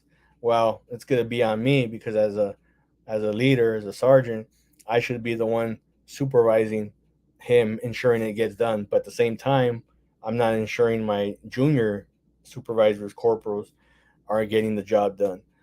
But that means I failed too, because I wasn't on top of them, checking that they were getting the task done. So, hey, 420 somewhere. Good afternoon. Good to see you. Yeah, no problem, Victor. Yeah, like I said, uh, I love to do live streaming. I know many people probably stream every day, every other day or something. So because I've been real busy lately, I want to try to probably do something like every other day. I just because I'm just preparing um to get some paperwork done. I've been dealing with some stuff, paperwork issues, and I got to take care of some things. And um, work wise, that I might go back overseas again. So I've been just getting some things organized. But I'm hoping I want to do more. I like to do this. I like to interact, engage with my subscribers, because you guys are the ones that are loyal to me, and and I don't. It's not like you guys owe me anything, or I owe anything to you. But for me, that's something that's true, near and dear to my heart. You guys subscribe to me, and I feel I, I owe something to you guys, that I should be putting stuff out there for you. I know I'm not obligated to. I don't have to, but for me, it's something that I love to do. I love to do for you guys, because whether it's even for 15, 20 minutes, I just come on and say, hey, what's going on? Just want to show everyone what's going on right now. I believe it's a good thing. And that's what, for those who do have the time to do that, that's great. you know yeah, Corvette girl, absolutely, Robert. Truly thank you and all the veterans and service animals for their service. Thank you, Corvette girl. Appreciate that. It really means a lot. Yeah, it really means a lot. I appreciate that. Dagmar, uh, let's see. Dagmar, you said, I just want to make sure you are not going to be blocked for whatever reason. I never judge people on the channels they go to. Um, to I judge how they are to me. Right? Those are facts, Dagmar. Yeah, facts. Like 18. King Cor- thank you, King Corso Mom. But yeah, everyone, I'm glad that everyone was able to hear a short little, brief little description of my military background, my 19-year anniversary of when I went to boot camp in San Diego. You know, my 8 years of active duty service. That was a great time. But yeah, I thank you all in the chat here for taking the time. And so and all you guys, all my loyal subscribers out there, you guys are always appreciated, and you guys always mean a lot to me out there because you guys are always here for me, and you guys are always there. Appreciate you, Robert. Yeah, you guys are always here, and showing me. Thank you, Vic. Appreciate that. You guys are always showing me my support. Whenever I come live, you guys pop in, whether it's just to say hi, or anything like that. That still says something, and that means a lot to me, and I appreciate everything. And I want to show people the sword, my sword right here. Can you guys see? You guys can see that, right? Yeah. Yeah, buddy. There's the sword. The Marines get the non commissioned officer sword. That's the Oh, sword. that thing. Oh, Yeah, we're the only. that blade. Is that blade engraved or no? Yeah, That is. yeah. We're the only branch that still issues it to our non-commissioned officers, meaning not official, like officers, like lieutenants, captain, like that. Because I'm non-commissioned. But you got that hanging on the wall. Yeah, not here where I'm at, but at my mom's place. Like remember the one I showed you? That one was Yeah. that one was a smaller plaque. That's a different one, but this is one that I have in my storage box. Yeah, That's the real deal. yeah, yeah. So I just wanted everyone to see that, and then of course, uh, yeah, that was that, and then that's my plaque I had made. Because I'm an ambassador in blue. Everyone, for those that don't know me, that's why I am an ambassador. Those are where I served at the embassies at. Um, 2007, 2008, Riyadh, Saudi Arabia. 2008, 2009, Caracas, Venezuela. 2009 and 10, Paris, France. France. That's the ribbon I have for the. I got to meet presidents, secretary of states, and former presidents. Nice. Yeah. But yeah, I just wanted everyone. I wanted to show everyone that. So, hey, Amateur Aquatic Edition, good to see you. Hey, Roy, good to see you, Roy. Sorry, I'm getting back to the chat real quick. Let's see. Thank you, Dagmar. Appreciate it. Thank you, Europe. Yeah. Uh, yes, I would, King Corso. I would be an excellent ambassador. People don't know my skills, my interaction skills, my loyal skills that I have with people, my interactive skills that people. There's a lot of things people don't know about me. Like they say, never judge a book by its cover.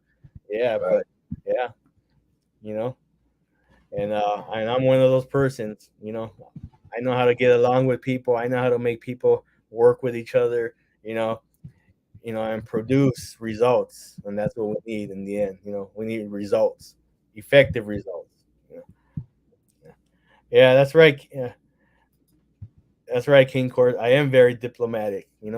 I try to be diplomatic as best as possible. At times, I'm not gonna lie, I will divert off the diplomatic path, and I will, go a different route.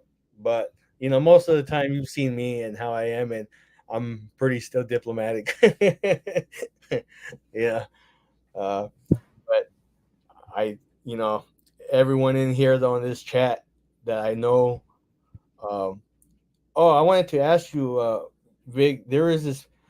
I know Han Banana, but he was in here earlier. This one right here. I don't know if that's the real. Is that the real one? I don't think it is it? I don't know if that's the real one. I have to check the channel. Yeah. I didn't look because I just saw it. When I was still talking. I just saw the name real quick, and I don't know. He just said just sub. So He I could don't be know. pretty. He could be pretty dark, to say the least. What up, Paul? Let me Uh, see. How long did you leave that comment? Dagmar says it was a banana troll. Oh, okay. Oh, here I am on right now. Maybe that could have been the one that was using No, your that's not the right. yeah. It's a troll Okay, then I could block that one then. girl. I know, I saw that. I go. I know that. I know. I even looked at it because I know his channel. You know, I don't. Kane Corso said I don't think so, but he looks cute as a chick.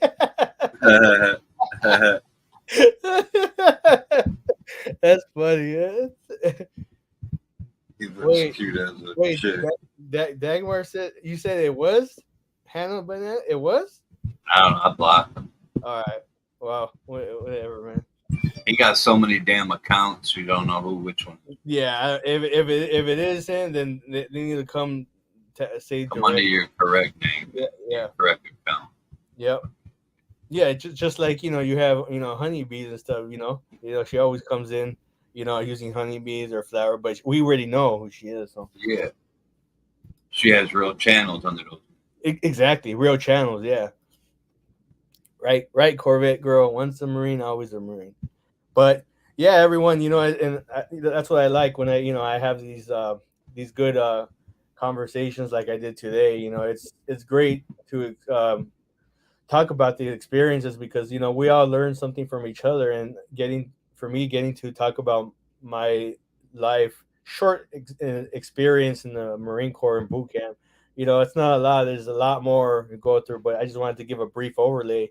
You guys kind of have an idea and kind of see of how it went. And it's good. I like people to get that visual of how things sort of went here and there. And um, and then from there, then I went to my job school in 29 Palms Communications. Then I went to Japan for 2 years. So you see, stars all over the world, and great places to be and meeting new people, and So it was all hand. you Not guys. It was Are you subscribed to Honeybee's other channel, Buzzing Around, uh Buzzing with the flower girl. Buzzing about crime? No, I think just the flower girl and the honeybees one. Honeybee, she's got the She, Buzzing she about has three of crime. one. She has three of them. Yeah, she has Buzzing about crime.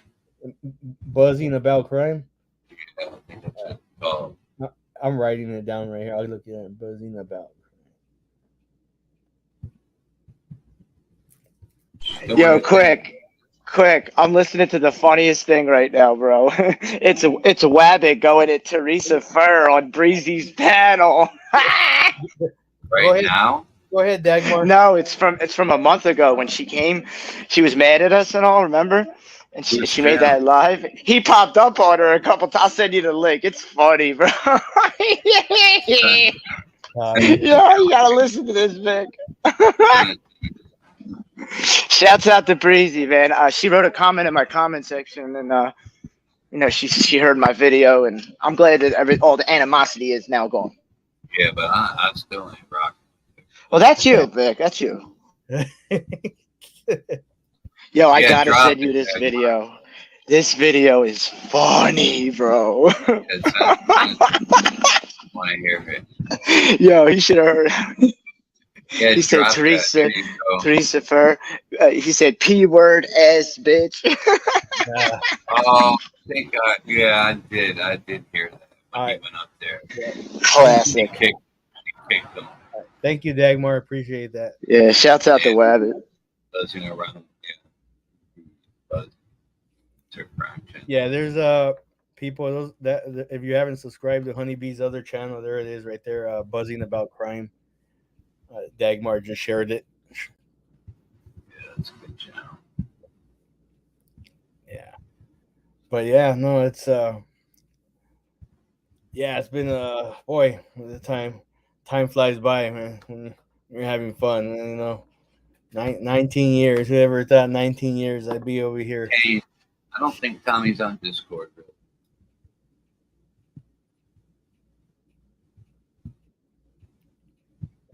On there, What so happened? I'll go. What happened? Tell Tommy to find me on Discord. Yeah, just give me your number. I don't go on Discord ever, so Yeah, just remind me. I'll send it's you. easier to just text. Yeah. I Oh, will. it's funny, Kenny. Vic. So I'll give it to you. Kenny. Yeah, no, but it's That was Yeah, I such an remember. awesome story you told, Robert. Like, you gave me like an inside glimpse of like what it might have been like for you on some of those times. Like, I don't know what it is to like, have to carry gear through rough terrain and have your feet hurt, all that stuff. I was like picturing a lot of that. Like, probably you 60, know, 70 pounds, because your pack well, is yeah, and all the training you had to go through and all the boot camp. I heard boot camp like sucks. Period. Like people, Of course. they say that's one of the hardest things through military is boot camp because you come in unconditioned yeah, and then you have to Like that. get conditioned. So Yeah. getting conditioned is work. yeah. All right, Dad, It's work. yeah, no, it is. And like So- yeah, earlier, like Vic was saying too, and he's right about that. It's not because before you go there, when you join through your unit, your office, the recruiting office, they'll kind of prep you a little bit, like physically, not strenuously, but it's more the mental phase of it that gets to you. Yeah, I bet. Being That- away from home and all that Yeah. too. And Like, in addition to the yowling, Yelling in your face, spitting and oh shit. yeah, like that must be Yeah. hard they're to deal with. yelling at you. You're getting your gear on the floor, and they're saying like, move faster, and then Tommy wouldn't make one day. once Either you would I. fill, once you fill, once you fill up your bag, once you fill up your bag, they're like, nope, empty it all back out again, and they're like, fill it up again, and they do it like 2 or 3 times, and it's just, Fuckers. I know that's what you say in your head. That's what you're saying, Drop kick his ass.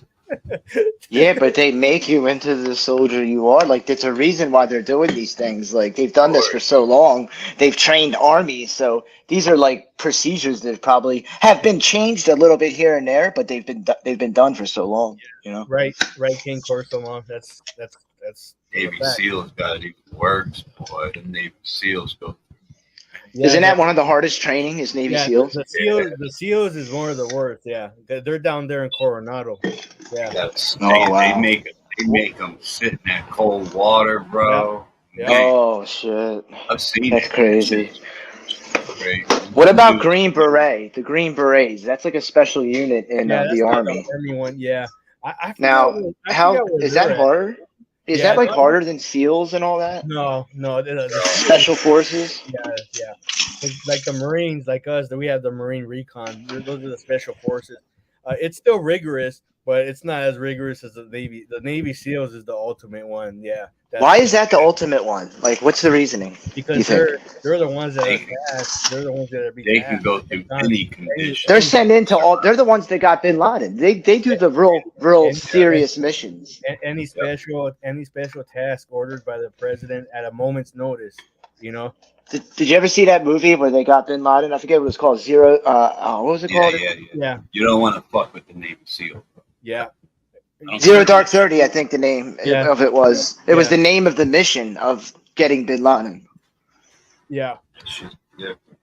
Bro, that was crazy because he was hiding out with innocent people. Like they say, like, dude, that's a hard war to fight because them terrorists, they hide out in the villages and the village harbors the terrorists. So, like, in order to get the terrorists, they have to kill innocent people. It happens. They use whether it's a family it's member crazy. or friend to shield them. So like, exactly, bro.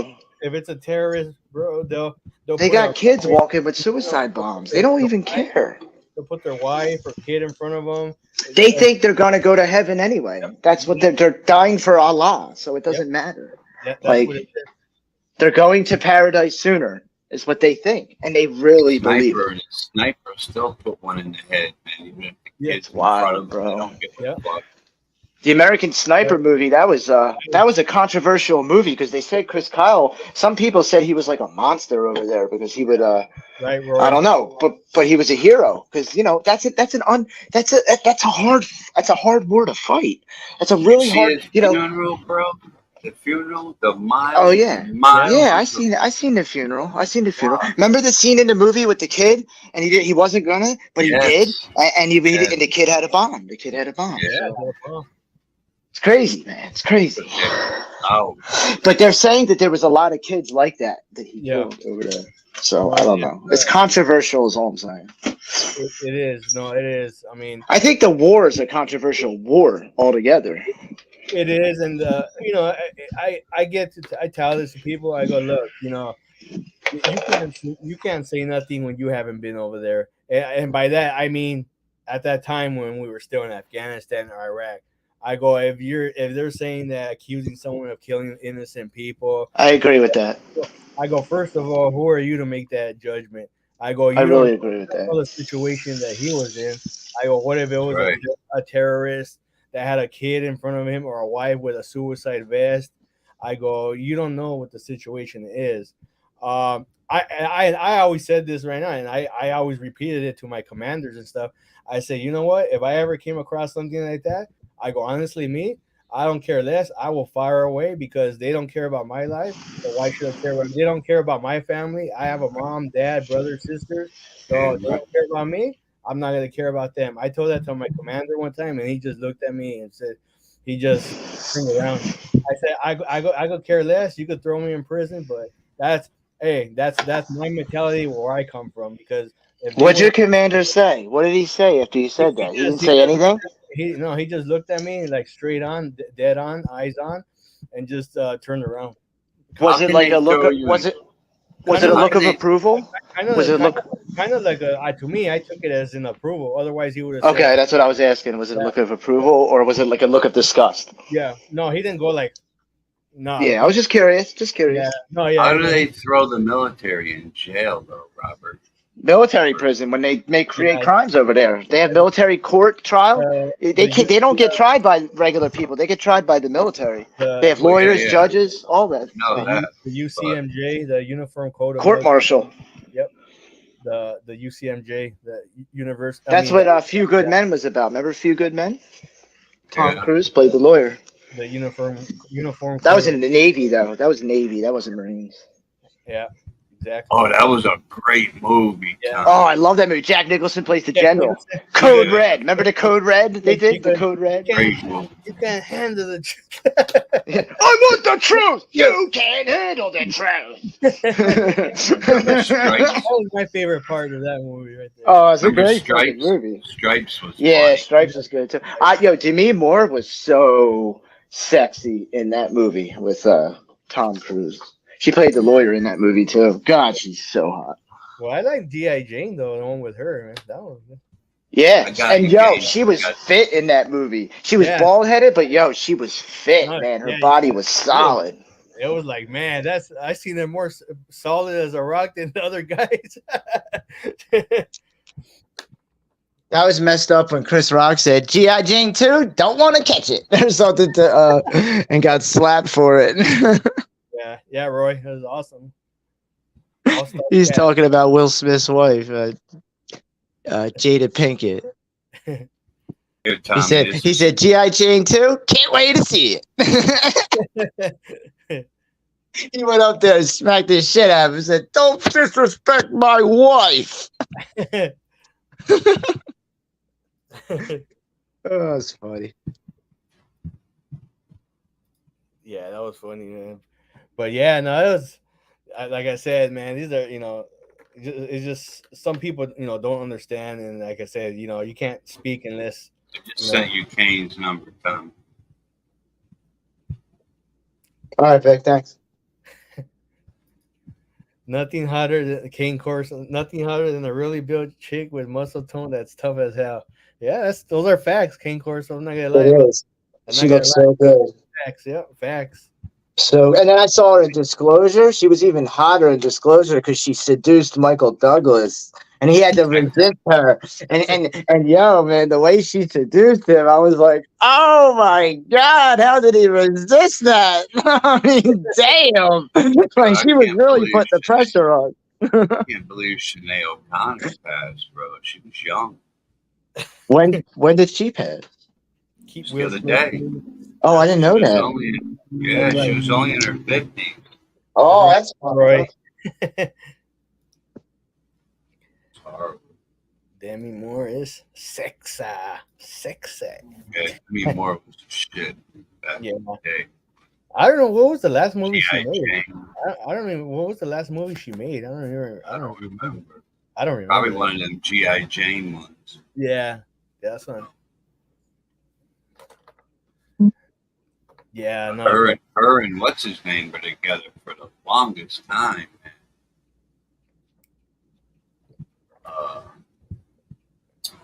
What's his name?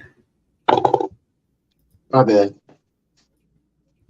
Who was that? Who was I Demi dropped Moore some. with, Tommy? I forget who Demi She Moore was with Bruce Willis, and then she got with Bruce Ashton. I Willis, think she's with Ashton Kutcher, but I don't think she's with Ashton Kutcher anymore. She probably got another young guy, bro. That woman will be with, yeah, I mean, she still looks good in her age now.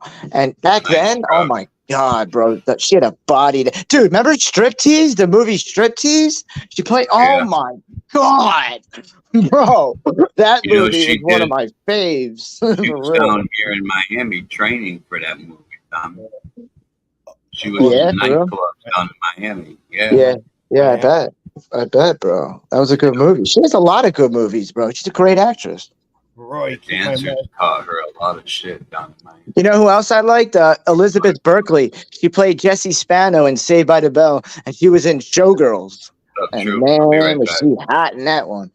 That's all right, True. Yeah, it's all good, True. Yeah, I know that's all good. You know. What up, True?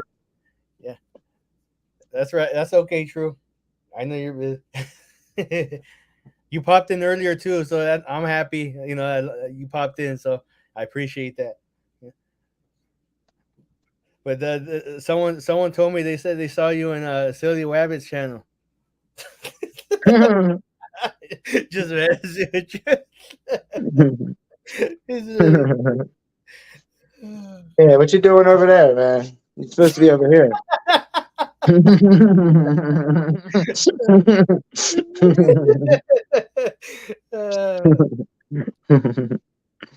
Oh God. Who's this? Dementia patient TF3D2 quick Vic.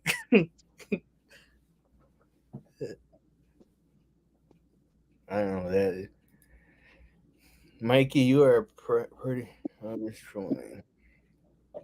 Yeah, no, but it's yeah. I got something coming your way, Tommy, soon. So You didn't have to do that, maybe Robert.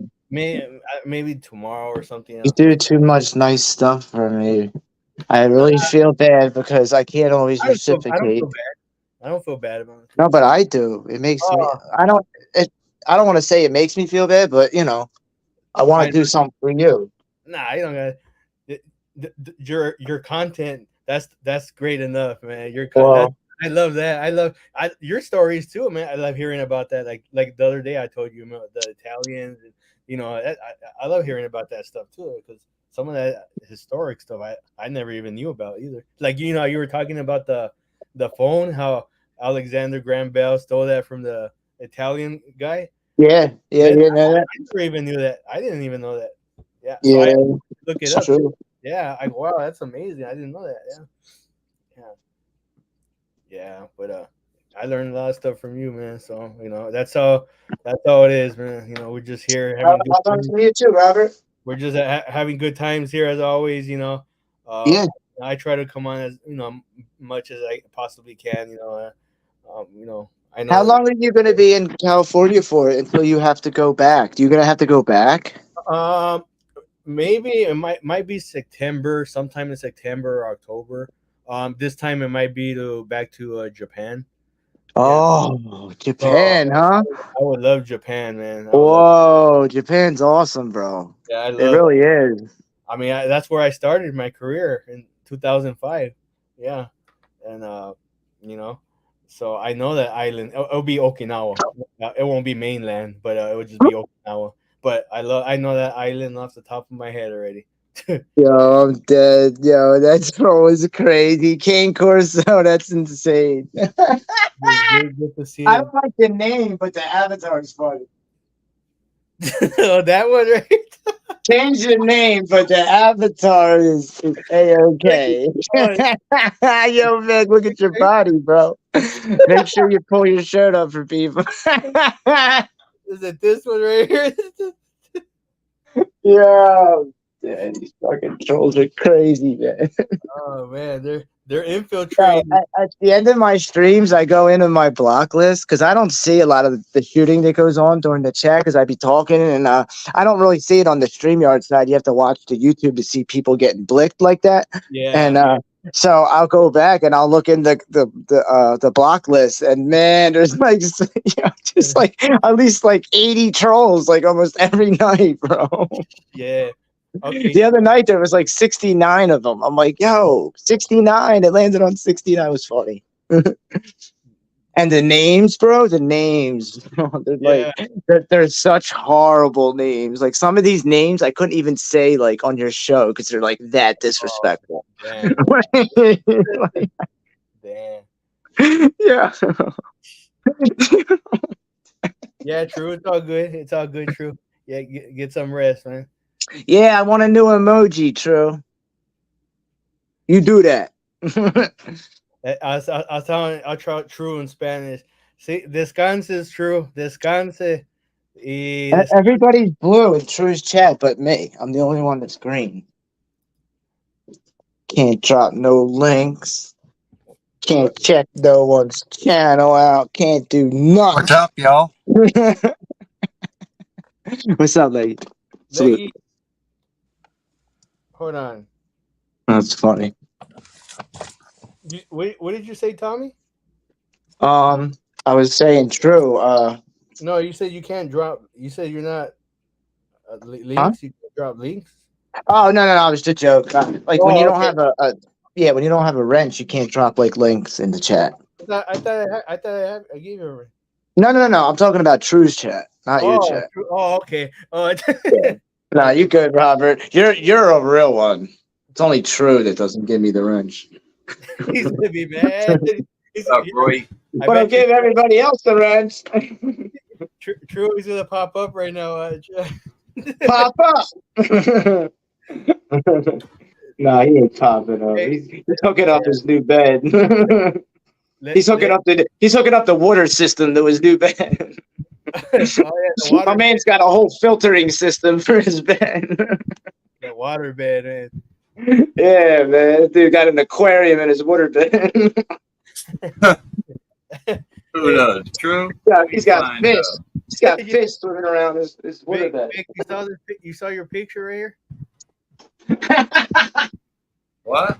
You saw your picture right here? Where? In the comment right here? Oh, hell no. He's like, what? He's like, what? Well, that's your face, right? Yo, that's good picture of you, Vic. Come on, man. Come on, man. I don't know who that is, but yeah, it sent Kane Corso over the edge.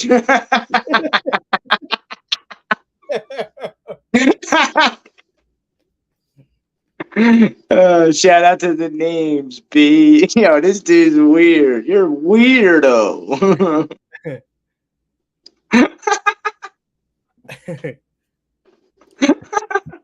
Sorry, my wife called when the shit was being shown. What the fuck was that? Yeah. Oh, dementia patient quick fix. Yeah. Fucking weirdo. What's the TF382 thing? Nigga want to beat me so bad. I know who that is, too. Me too. I know who it is. And he's a bozo, and he's going to get talked about tonight. Yeah. I'm going to air his ass out. And I'm really, Vic, I'm going to tell a lot of real truth tonight, and not everyone's going to want to hear it. But I'm gonna spit the real truth tonight. I know who that dementia patient quick fix is, too. You can't handle the truth. They won't be able to handle it. Yeah. That's a fact. I know who you are, motherfucker. I should put you on blast. You know who it is, Tommy? Yeah. Put it in the back chat. I'll tell you if you're right. All right. Fucking bozo. Somebody, man, y'all let him ride too? Damn. I hate that nigga, man. Fuck out of here. Yeah, people. You got wrenches for? You're gonna start pulling wrench. Start pulling wrenches over here. You ain't gonna do bozos like that. I take that. I don't care about the troll. I just don't that dementia, man. My grandmother yeah, died of that I, shit, I man. heard you So talking that about shit that. means a lot. You're talking Yeah, That that's about shit not hits cool. me different. yeah, talking That's about that not cool. yesterday. I think yesterday you were talking about that. I think. Yeah, I had to watch my grandma, man. That shit's not cool. Yeah, And that's that's No, why it's they not cool do at it. all. yeah, That's why they do it. yeah. I know, huh? I mean, me, I don't care. You could hit me all you want, but just that, get that out of the, Yeah, I think you might just be right, Tommy. That's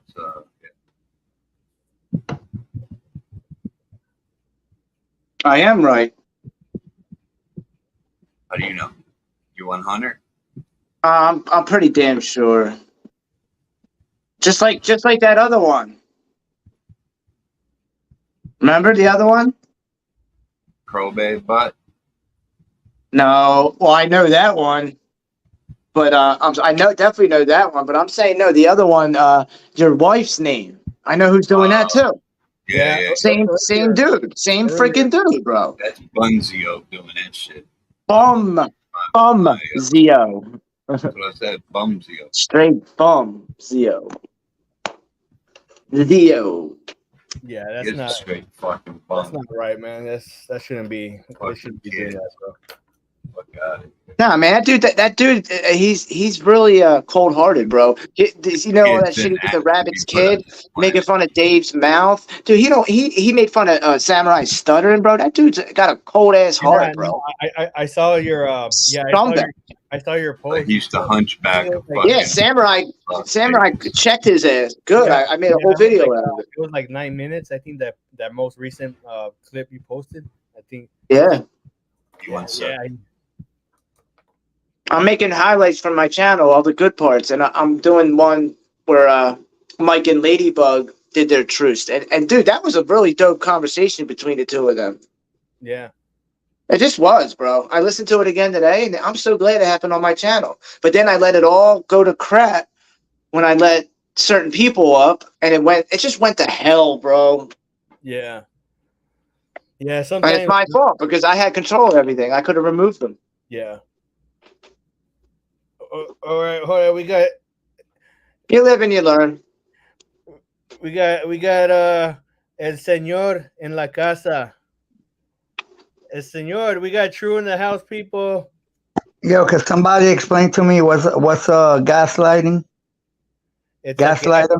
It's a gas. Gaslighting? Yeah, a gaslighter. When they write like, yo, what up, double dog, quick. It's one of those really Tommy. long lighters that you stick in the grill. No. When they say like, all right, Tommy's a gaslighter. Oh, that's like instigating things? Yeah. Okay.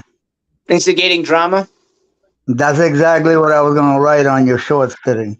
Tommy, stop gaslighting. Yeah, you're right. Gaslighting, bro, because you're bringing up shit that could stir the pot and they get back into an argument. Yeah. True, you don't know what gaslighting Oh, well. is? Yeah, that's not gaslighting anyway. That's not Yeah, That's gaslighting, not instigating motherfucker. what I'm doing. Well, I'm just replaying my own lives, bro. That's all. but it's exactly right. Yeah, that's what he wants though out of this. And if you listen to the end of the lives, every single one has a good I listen to outcome, every bro. single one. Every single video that I put up has a redemption at the end of it. That's the reason all I'm I'm doing it. saying is I ain't never did anything to you, so don't Well, put me that's on the good. spot tonight. Don't put you on the spot? Yeah, don't put me on the spot. Oh, You say bro. you're gonna say the Your truth name's about going in the everybody. title, and I'm going to What roast are you. you fucking, Nah, I'm just feeling fucking with you, guilty? Tommy. I'm going to roast the shit out of you. I thought True was being serious about True is a something. plate tonight. Yo, It'll let me make tell you a you, you're a plate. burger, motherfucker. You're a burger. You're a burger. No, All right, the you're a French burger fry. on YouTube. You're a The burger on French fry. YouTube. You're a refried bean. You fucking. It's a I'm rice and beans and a pork chop on You're the a side. chalupa. But this motherfucker's a burger. taco. I'm a burger. Yo, Why what's can't, up, why guys? can't it be a Absolutely. fucking cheeseburger at least? Damn. A And yo, bacon let me cheese. tell you something, Tommy. Tommy, between me and you, that shit that you was playing yesterday over and over and over and over and over. I'm sorry to say it. I'm gonna say it because I'm always gonna say, you know, I'm never gonna tell a person, what they want to hear. I don't tell them what Mhm. they need to hear. And that did say Aaron. I know it did. I know it did. That I listened to that like 20 times, bro. I So know. I just don't did you understand slow why it? she would say that. Like, Did you you know. slow it down and listen to it though? Look, it's dementia back. Dementia. Yeah, I have to do that on my computer, Yo, Vic. I have Bumsio, to do man. the live on my. I'm not doing that anymore. But Take care of if you slow it down, it'll be even more clear. Yo, Nunzio, Yeah. you're a Well, pure fucking bird, bro. Real talk. You're um, a bird. what I was gonna say, I'm just saying what it said. You understand? Because I have nothing against her. She ain't never did anything to me or anything. But I'm just saying that that's what my ears are hearing. You a Yeah, duck, You Nunzio. You a understand? duck. I want to make that clear that I know. I have nothing against her. You understand? Thanks So, for taking I'm just care saying of what I'm hearing. Vic. It's all good. I'm not even going to talk about it anymore. If It's your ass over. comes Yeah. to But Florida, get but that's what I kick keep you up telling your you fucking people. throat. If you keep throwing wood into the fire, that fire is never gonna burn out. Yo, Yeah. So Mike Cerrone was in his bag, man. That dude was in his feelings. Doing the same shit. Tommy, I'm not gonna come over here no more. But then don't fucking come over no more, you bitch ass motherfucker. And I know you listening, Mike. a Stop devil playing dog. stupid ass games. We're all peace. Yeah. Yeah, but Vic, Yeah, yeah, like, yeah. Look at I Devil should have Dog. never Devil Dog put is Wombat saying, on yo, the keep channel. this shit out my fucking channel, right? Keep this shit out my channel. Devil Dog. This is his channel, though. This is his channel. Tommy's going live tonight. He'll address everything. I'm glad though. At least though, there wasn't so much, stuff. I mean, being discussed. I mean, as far as like drama stuff. I mean, it's just in the chat. You guys taking care of that stuff, but I honestly care less about the chat. You guys are monitoring that. I get so caught up in just talking. I'm not really looking at the chat at times. We got the chat. Yeah. So I'm on my tablet, bro. I'm on my tablet on my new mattress. Does it feel true? True. It feels good. Yeah. Good. Hey, True. You like my sword? Yo, did you just get that? No, I've had that for years since I've been out. All right, let me ask you something. Whose sword was that? That one was mine when I got out. Oh, that to him. yes. True. Okay. That's why I'm asking because sometimes people collect swords from certain lieutenants or certain generals or something. Yeah. You understand what I'm saying? Yeah. Because I got friends that they collect this. No, Bro, and They got real you'd be surprised the millions of dollars they got in collect. samurai swords Yeah. are worth a lot of money. Yeah, no, I had to buy my own. That one I bought. It wasn't You one had to buy it? Yeah, that one. Yeah. How much was that one? I mean, not how much was it? That one was like almost 500. That's Ain't not too bad. bad. That's not bad. Does it got your name on the badge? Yeah, They on the should back still you get have it. it. And it came with the case? Yeah, it comes with the case. Oh, so you good. You good. It's called the scabbard. The Are scabbard. those handmade, Robert? Are they handmade? Yeah, they're handmade by I forgot the company in the U.S. that makes It's a blacksmith company, right? A blacksmith does that. company. Yep. I be watching that show, the blacksmith. I be watching it when they send them to do certain swords and certain. I like the one where they have to make different knives. What's that? Yeah, the knife. Yeah. I be watching that one too. Forged in fire. Forged in fire. Yes. Awesome. And Vic, remember the Ultimate Fighter? Yeah. I was watching it 3 days ago, and it's the latest one. It's Conor McGregor and some other dude there. Conor McGregor. What? Yeah, Conor McGregor. What's that? A beer, Devil Dog? No, it's green tea from Starbucks. Okay, Yeah, okay, did you okay. see the Connor documentary on Netflix? Like, True. No, I gotta see it. Oh, No, it it looks looked like good. one. It looked like one. Yeah, no, it's a Oh, it green looks good, doesn't it? Yeah. Yeah, it does. True is Is like Connor one of the best? Is Connor one of the best? Is he better than Khalid? Nah. Khalid beat him up and beat his whole Khabib. camp up. It's Khabib. He didn't beat It's his whole camp up. Stop yeah. lying. Khabib's the best ever, you think? No. Khabib is the best ever. Khabib's a nut hugger. He likes to Habibi. wrestle. Habibi. He's a nut Bro, hugger. let me tell you, Khabib, He's a what what? he did, what he used to listen. The nut hugger. The But nut hugger. Khabib, he just quick is pissed off because he kicked everybody he likes ass, bro. That's why I keep it real. I Quick keep is it real, butthurt son. right now. He's I keep it butthurt. real, son. I keep it real, son. Tommy, go back and look at Khabib. Come on, this kid was wrestling with bears, bro. You Yeah. know what That's Khabib what I'm did? saying. He's a nut You know- hugger, though. Keep it real. You know what Khabib used to do? He used to hold on to him, put all his weight on him, and get the dude tired. Ground and pound. He would ground and pound. Yo, he was nasty. He was nasty. And I hate watching fights like that. And then after he beat Conor McGregor's ass, Tommy, he jumped over the octagon and kicked his camp's ass too. No, he didn't. All them IRA Yes, he did. guys, all them IRA Yeah, gangsters, Irish all them gangsters. IRA. Suspended. The And one- he got suspended And- Yeah, he got suspended. Yeah, he got suspended for that. Damn. But, Yeah, But because that he dude brought ain't all no those joke, you heard? gangsters. Connor should have never brought the He made gangsters. himself look like a fucking idiot is what he did. Hey, yo, I seen the ending to the Mayans. Oh my God, it ended. No more Mayans. I haven't seen Oh that. my God. Forever? Oh, No more forever? yeah, They're not there's making them no more? Mayans. Oh, that No, sucks. now is another spinoff. I heard that is Jax Teller's kids. Jax Teller's kids?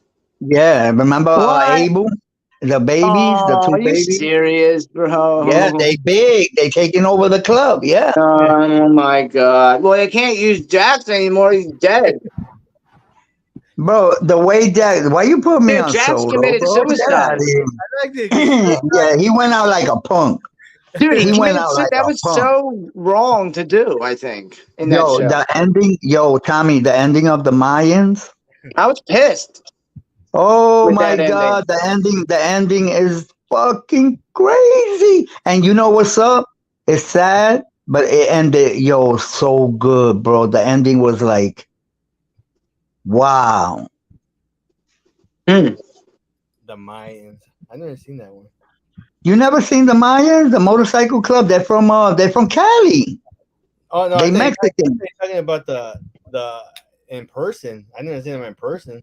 No. I'm talking about the series, the TV series.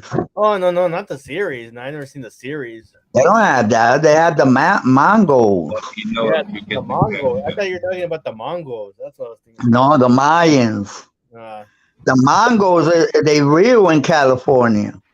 Yes, the Mongols. Yeah, I know the Mongols. Yeah. And the Hells Angels. Yep. Those are back in the day. Those are the ones that That was the war. Yep. That was the war. The Hells Angels and the Mongols. They still at war till this day. Yeah. They will never come to terms. Well, that will never come to terms. You didn't see the big riot inside the one of the hotels, casinos in Las Vegas. People came out dead. Everything. It was the Mongols and the Hells Angels. They ran into each other in the casino, and there was a big war inside. Yo, you There know was what death happened and to me everything. this morning? You know what happened to What me happened? this morning, Tree? What happened? My wife almost called 911. What happened? Everything good, Vic? I started coughing. Don't tell me it was blood. No. I started coughing. Couldn't catch my breath. You what? And I what? started I couldn't catch my breath, bro. I started freaking out. Like you was suffocating? Yeah, I couldn't breathe. Holy shit! And what happened? What happened? I I went immediately. I went into Emergency? no, I went into like my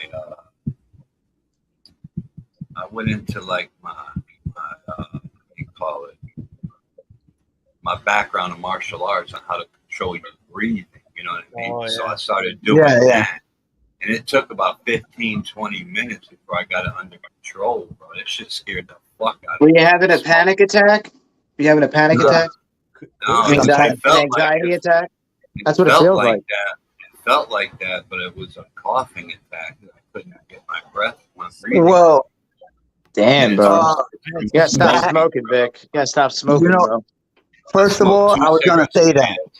Yo, listen, Gotta cut back. listen, Tommy. I keep telling him. Yeah. Every time I speak to him, I tell him, Big, you need to. I did it. I smoked for 35 years, homie. Damn. I did it. Quit. I can't do it. 35 years, yo, Robert. 35 years. I smoked Newports. 35 years. Wow. Man. And I just in 2016, I stopped. I've been what now? What's that now? What's that? 7 years now? 5 Yeah, years? 7 years. 7 years. Yeah.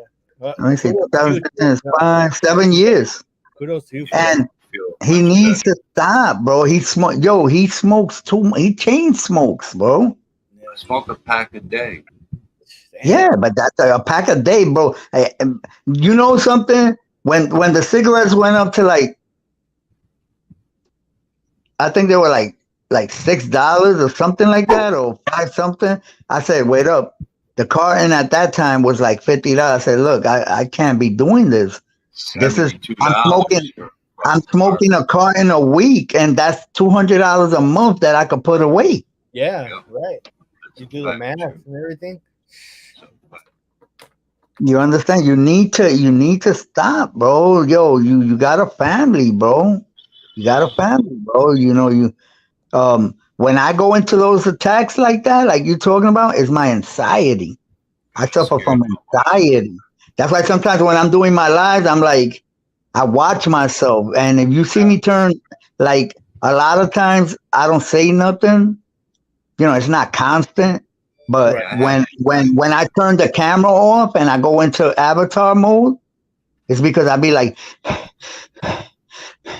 bro, like 3 times on a live, I almost got hit with one, like 3 times already on camera, and I'm like, oh, I turned the camera off. I stay with the avatar.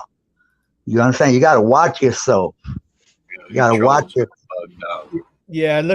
Yeah, first of all, hey, I know there's probably these trolls that are in here, but hey, look, if you're not man enough to come up here and face up, cam up, hey, no need to be putting these inappropriate comments, disrespectful comments to anyone. You know, I know it don't affect anyone, but here, if you go to someone's channel or panel, hey, have respect for that person. You know, don't come up here if you're not gonna be man enough to. Just like True said it the other day, and I'm gonna quote you. He said, I was watching you. I go, really? If you don't have the balls to cam up, then why, you know, at least troll with some wisdom. Some people don't have the balls to cam up for a bit, you know. They just keep their little avatar hidden all the time, and they don't want to show their face. Hey, then what? Like these people right here, why are you over here putting stupid ass comments? And you know, I mean, it don't. It just that's what irritates me. Is like, I mean, I know they want that response though. They want that Vic to start like, oh, you motherfucker, Yeah. They want Vic to throw a log into the fire. You know what I'm saying? I keep trying to tell Vic that. Exactly. But to that person, do you know what I mean? Hey, if you want to have a civil conversation, come on up, and maybe we could address this right here. Just have a civil conversation and see what it is that you want to address with Vic. Hey, if it's something that's gonna get off topic, then hey, I don't want to go there. But what is it that you're trying to discuss with him? If not, then just hey, someone could just block this guy, kick him out, whatever. Then hey, no. But yeah, other than that, yeah, that's it's just. Yeah, like, I'm okay. I can't. I'm not looking at the comments. I just have. I usually don't. I'm just talking, but I was just laughing at when you were saying that yesterday, True. When you were talking about. I'm gonna give you an idea. I'll give you an idea. You see what I do? That lately I've been putting an hour You have to be subscribed for an hour Yeah, I before was you can even type, right? Check it. yeah, Before you can even type, right? how do you do Now that? I do that for a reason because trolls, Yeah, right?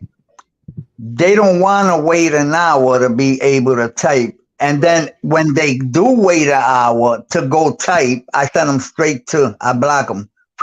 So you only You get, know, the troll only gets off one sentence for like here, two you know what you seconds. do, Robert? Robert, take my wrench, right? Yeah. I'll put yo in the chat. Take my wrench and then give it back to me as a managing moderator, and then I can set your things on subscribers mode only. Okay, let me go real quick. You know how to do that? Yeah. Then I can set your thing for subscribers mode or whatever you want. Subscribers mode 1 hour, and I usually put it for 20 minutes. But Let's see. Type something again, Vic. I just wanted to make sure I got rid of it. and that's the way I do. And when they do wait an hour, right, and they come in, they only get one sentence off before I block them. I'll set it to managing moderator. Okay, you're good now, Vic.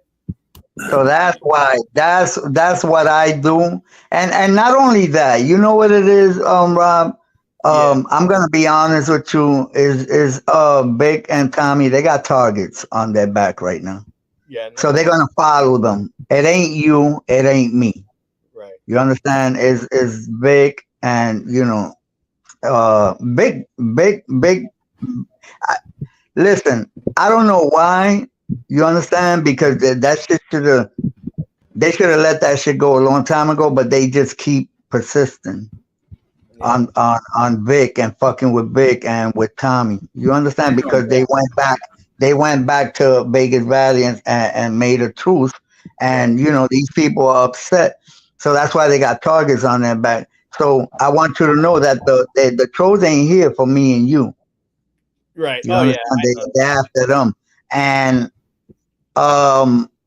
what you got to do is, like I say, you put it on subscribers mode. Vic already got a moderator's range. Vic, let them talk one time, let them hit, because that's all they're gonna get off. And you put them in the bin. But forget about timing them out. Forget about Yeah. timing them out.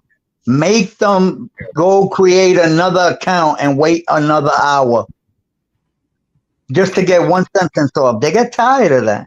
Yeah. They get tired of that. Then they'll give up, bro. They're You not gonna. motherfuckers got 200 accounts. Are you kidding me?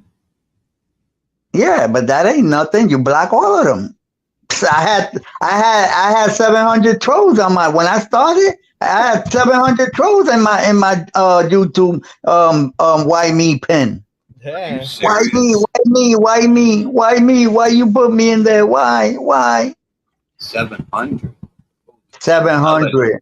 I let them all out, True. I just let them all out the other day. Who let Well, you? they don't mess with me. I let out a whole bunch of them. They don't mess with me. They don't want none of this, man. Because number one, another thing is, Not good. Not good. I You have don't. a lot of I'm not people. leaving nobody in my panel. Nobody come up unless they've been on my panel before. I'm not letting new people come up to my panel. Yeah. No, me I either. drop them off. As soon as they backstage, they hit the link. They backstage. I kick them off. They come back up. I ban them. I'm not letting nobody I don't know up to my panel. That makes sense. Nobody. Yeah. Some random stranger that you never. No. That ain't happening. No, Yeah. that ain't Hey, happening. True. Hey, True. Yo. I was listening to BDB the other day. I love when he does his on the road with BDB because he's a truck driver, right? And he had big. Who's He had that? big BBB? BDB behind the bar. Oh, all right. Yeah. He's a milkman. He delivers milk.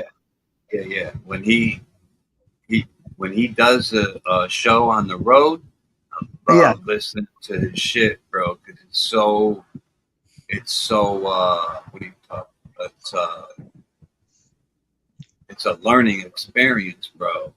They were talking about trucking, man. You know, what's the pros and cons of being an owner and an operator versus being an operator and working for a company. You know what I'm saying? Yeah, but you can learn that from Will.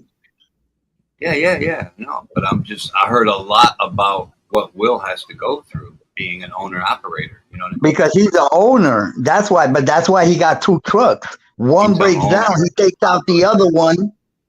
One breaks down, he takes out the other truck while he fixes the one that broke down. He got 2 trucks. You understand? So he's always on the road. He's always gonna work. He should put somebody in that truck when he's not in it. You know what I mean? They were talking about I don't know. I don't know why he do that, but he probably got his reasons. I'll tell you why. You want to know why? What? Because he delivers gas. Okay, now if you're that's hazmat. Not only that, if you're pushing gas and you put the gas in the fucking diesel tank, bro, you know what? Man, you know what kind of responsibility comes with that? Yeah. Bro, you gotta flush that whole motor out. And you gotta take everything apart. Everything apart, wash that shit out good. Yeah. And then put everything back together. And those are big engines. I know what you're saying though. I know what you're saying. You gotta flush that whole tank out. Oh man, all that gas. I almost put diesel one time on my truck by mistake. You can't. It won't fit in the hole. Pause. Oh, the nozzle. Really? The nozzle.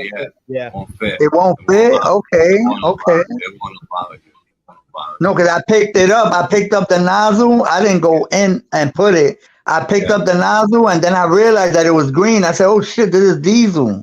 Because I had told the certain pump because it was by itself. Well, if it happens with a car or a truck, pickup truck or a SUV, I mean, it ain't that big of a deal. But if it's you just drain that shit. Yeah. But, that's your truck. That's your truck, right, Robert? The one you keep showing off with? No, I'm just fucking with you. Hell yeah. Look at la nena. Put it up. Let me see. La nena. Where's the Challenger? This is mío, man. This is mío. My Challenger. Oh shoot! I show the Challenger, baby. Yeah. Hey Robert, you was watching my replays. I be talking a lot of smack, right? Yeah. I be talking a lot of smack. Yeah. Lately, I've been throwing a lot of subliminals. You understand? And I just don't want to offend nobody and mention names. You understand? Yeah, quick. Yeah. No, I know what you mean. True. I hear you. No, but yeah, no, that's my 2017. I bought it brand new. I still have it. That motherfucker looks brand new too. It is brand new. What is that, a Silverado? Yeah, Silverado. It's because I take care of it real well. I baby my vehicles. I do too. I'm real picky, nitpicky. If you do something small, like I go, no, don't do that. I'm like real nitpicky about my vehicles, man. I'm like, my shit is like you can eat off them. I get like paranoid sometimes. I'm like, if I see something dirty, I'm like, I gotta wipe it off with my cloth or whatever. I gotta same way. Yeah. Same way. I'm a neat fanatic, bro. Yeah. I used to be like that with everything. Yeah. OCD until I had these kids, and I said OCD just went out the fucking window. It's just that feeling of being like organized. You got tired of cleaning? It used to drive me crazy, true. You got babies, and they were babies. Even now, they fucking little pigs. I try to stay on top of them and pick up after themselves. You know how kids be, man. Yeah, no, I hear one ear and out the other. They only hear what they want to hear. Only hear what they want to hear. That's right. True. Yeah, it's true. It's fact. Say, Daddy got money, they hear that. Daddy's got the feria. Now they want allowances and shit. I want my allowance. Can I get my allowance? Take the garbage out, damn it. Thank you, baby. Today, I'm just gonna chill here with you for a little bit. I still got stuff to do. I'm just taking a break. I've been real busy today. Yeah. What you been doing? And then, the house or? Well, first I was waiting for the mattress. I couldn't do nothing. And then the mattress came. That mattress is real heavy, and I'm dealing with this by myself. And They I didn't try set to it lift up. it up, Yeah, and I try to lift it. I try to lift it up, bro, and my back went. They didn't set it up for you, True. No, it comes in a box. Yeah, you open the box on the fucking box spring, silly. Why No, you open the box up on the floor and then you got to carry the mattress? No, you open the box up on the whatever you're gonna put the mattress. yeah. listen. Check this out. They came, they bring it. I told them, they put it in front of my door. I told them, no, bring it in, put it right here in front of the door, but in the inside. And then I went. I got a little hand truck. I went, got the hand truck, moved it, bro. Heavy. You know bro. You know that comes in a little box. That's compressed. Oh, That's a foam mattress. It's See, back compressed. in the day, they couldn't do that because there was springs inside of it. the spring. Yeah. Now it's different. Now it's like, yo, I got a short. Look at how little the box is. Remember And there's when a the springs and would there's be a touching your back and shit? yeah, that I hated bro. that shit. Hey, so look at the box, and in that box, in that short, there's a king size mattress King in there. size, yeah. My daughter's mattress came like that, and it's only And check it out, bro. You know when you take the meat and you put it in that plastic and you put it in that machine that it sucks all the air out and then it seals it and then you put it in the freezer. It's called Well, that's exactly the way that mattress comes. vacuum sealed. Vacuum sealed. That tight. They vacuum seal it to 2 inches. Yeah, man. Then they fold it like 3 times, right? Remind you, this mattress is 14 inches high. You got a California king or a king? No, I got a regular king. I can't remember. What's the difference between a king? The difference between the California king is that the leg part is longer. Okay, that's what I got. Yeah, I got the Cali king. The Cali king. Mm-hmm. And bro, I try to lift it, my back cracked. That shit went.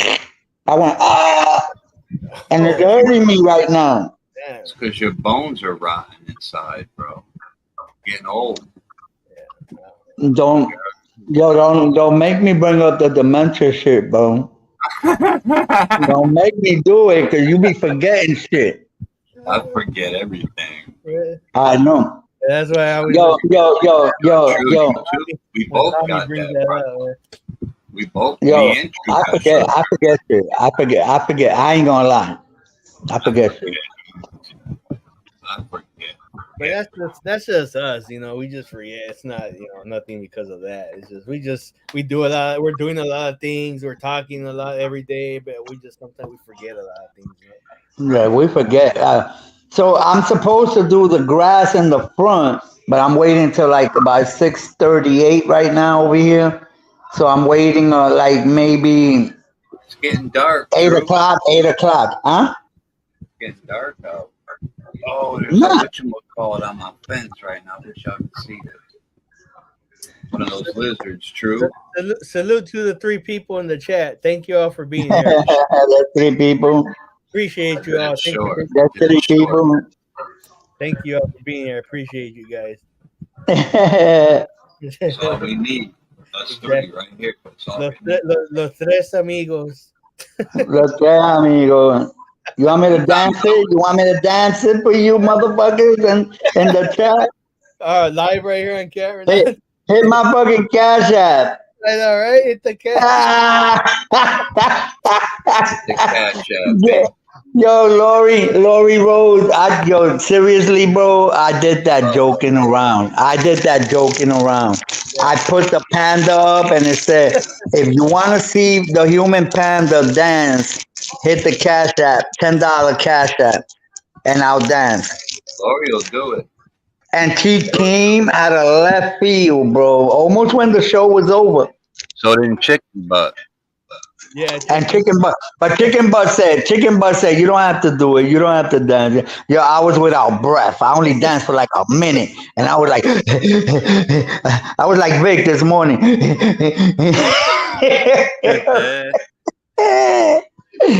Damn, Vic, man, take that picture out of there, bro. That's not Oh nice. man, who that Bunzio? Who that Bunzio? I don't know who that is. This how Yo, Nunzio sound, y'all. He sound like a straight bitch. Oh, is that the sound thing? yo, we traded, right? Well, anyway, and I sent him that V9. That's the V9 soundboard, Fuck right? all you bitch ass niggas, you heard? And now he don't know how to act. He be going everywhere with that. I told him, you come to my chat with that, Yo, bro, I will true. kick you off the panel. I'll kick you Yo, off the true. panel. Don't be fucking with Quick. Don't be fucking with Quick Vic, bro. For real, for real. I don't like that, B. You're supposed to be his boy, man. Come on now. Do better. You heard? All you bitch ass niggas in the chat that don't like Quick Vic, fuck y'all. You heard? Fuck all you bitch ass niggas, you heard? Subscribe to Quick Vic and You know why? I dealt that board with him, Robert? didn't you say though it was messing up your board or it was No. The boards are good. The boards are good. What the reason that I Buck sent the them link. that one? I sent them that one was because the mic that you got me, yeah. that one came with one.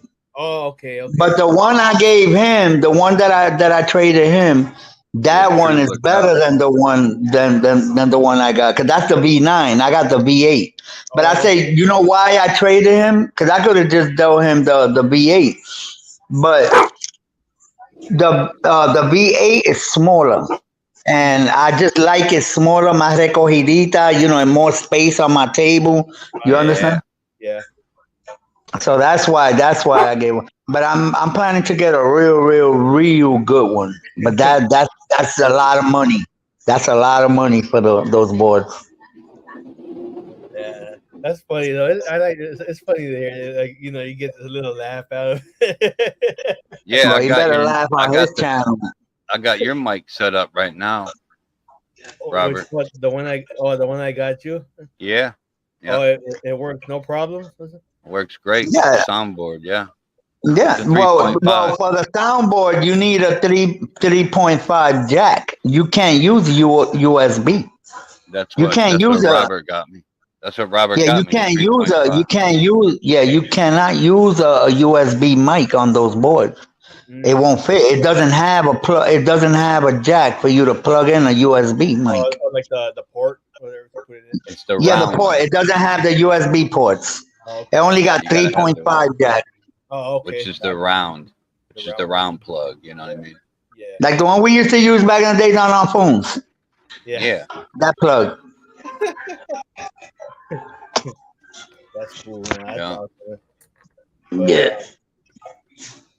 No, but yeah, no, you guys. I'm gonna go ahead and end this live now. I'm gonna thank you guys for all stopping by. I'm gonna go get me something to eat. Ya tengo hambre. I haven't ate nothing yet. Appreciate you, You know what Robert. I ate? I ate 2 beef patties. 2 beef patties. That's awesome. That's what I ate. That's what I ate. 2 beef patties. Because I haven't ate beef patties in a long time. 2 beef patties with cocoa bread. Those are good beef patties, though. I love beef patties. Yeah, with Cook some cocoa bread. sausage. Jamaican style. Yeah. But Made some sausage I tonight. want to thank everyone. I know there's only one person here in the chat, but everyone though, if they watch this later, thank everyone for stopping by. Today, appreciate your time and dedication for hearing me talking about my 19th anniversary. Almost 3 hours long, Robert. Commencing my boot camp, in the Marine Corps. Those of you who just stopped in to say hi and bye, and that was it, and left. I go, hey, anything, I appreciate it because you guys took time out of your day to come here and then go elsewhere or finish off whatever you were doing at home or at work or on another panel or anything like that? Yeah, I was over at Latin Pain. I saw you was live. I was like, oh shit, let me get Yeah. over here.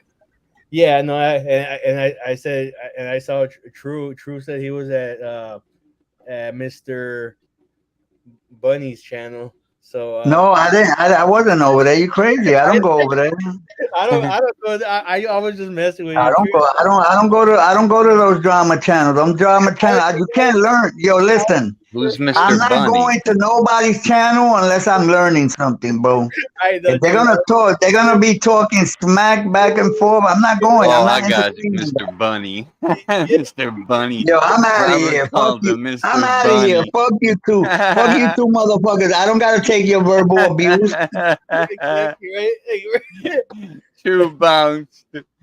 He said Mr. Bunnies. Yeah, no, Oh shit, that was funny. I didn't you catch know, on so, to so I wouldn't use names. So I just said Mr. Bunny. Yo. Yeah, All right, Robert. yeah. Thank you, Much everyone. respect, brother. Yeah, much respect. Thanks for being here. I told Tommy I'm gonna, send him his two little items. Word up. Yeah, but Pop in over at Tommy's later if you're not busy. okay, yeah, I'm just gonna get something to eat. I haven't seen what's his name go on in a while. Tommy Guns, huh? Or trucking. Tommy. No. He He's hadn't been on he's that. probably been busy, huh? Yeah. Yeah, but here's a little sneak peek. But this is what I have for Tommy. Mm. And you know who would know this? Lord Doc. Doc. Yes, sir. Yeah. Shout out to Lord Doc, man. But yeah, everyone. All right, True. Yeah, salute to you. True's like, I'm not taking this verbal. No, I should time his ass out. Put him in the bank. in the bank. Nah. You're always welcome here, True. Anytime. Choose my boy. No verbal abuse here. There's always positive feedback and positive abuse here. But yeah, no, yeah. Thanks, Vic. Again, appreciate it. Yeah, All right, man. I'll probably stop in and Tommy's in a little bit after I get something to eat, and then I appreciate you. All right. Thanks. All right, brother. Have a good night, Okay. man. All right. Have a good night. Peace. Take care. All right, Salute. everyone. Thank you, everyone. Salute again. Thanks for everyone for stopping by, and hope everyone has the rest great of the evening. And thanks for stopping by today and watching me on my live again for my 19th anniversary of when I went to boot camp in Marine Corps Recruit Depot, San Diego. It was a pleasure, honor, and privilege, and pleasure to explain and give a brief detail about my experiences down there. I really enjoyed it a lot. I could have went on and on and on and longer. I just wanted to just keep it, to a little minimum because just to break it up in small pieces. But it's a passion of mine in the Marine Corps. Talking about military stuff, that's one of my biggest passions, and everything and much. Those of you who have served in the military know, you can go on talking for hours and hours about your experiences, whether you have served or if you had relatives or parents who have served and know about their history and the military history in general. But thank you all again very much to all my subscribers out there. I appreciate you guys, for always being there for me and in here in the chats and supporting me when you come here and say hi. Appreciate you all. And thanks again. And we'll catch you again shortly. And appreciate y'all. Take care. God bless you all. Take care, right?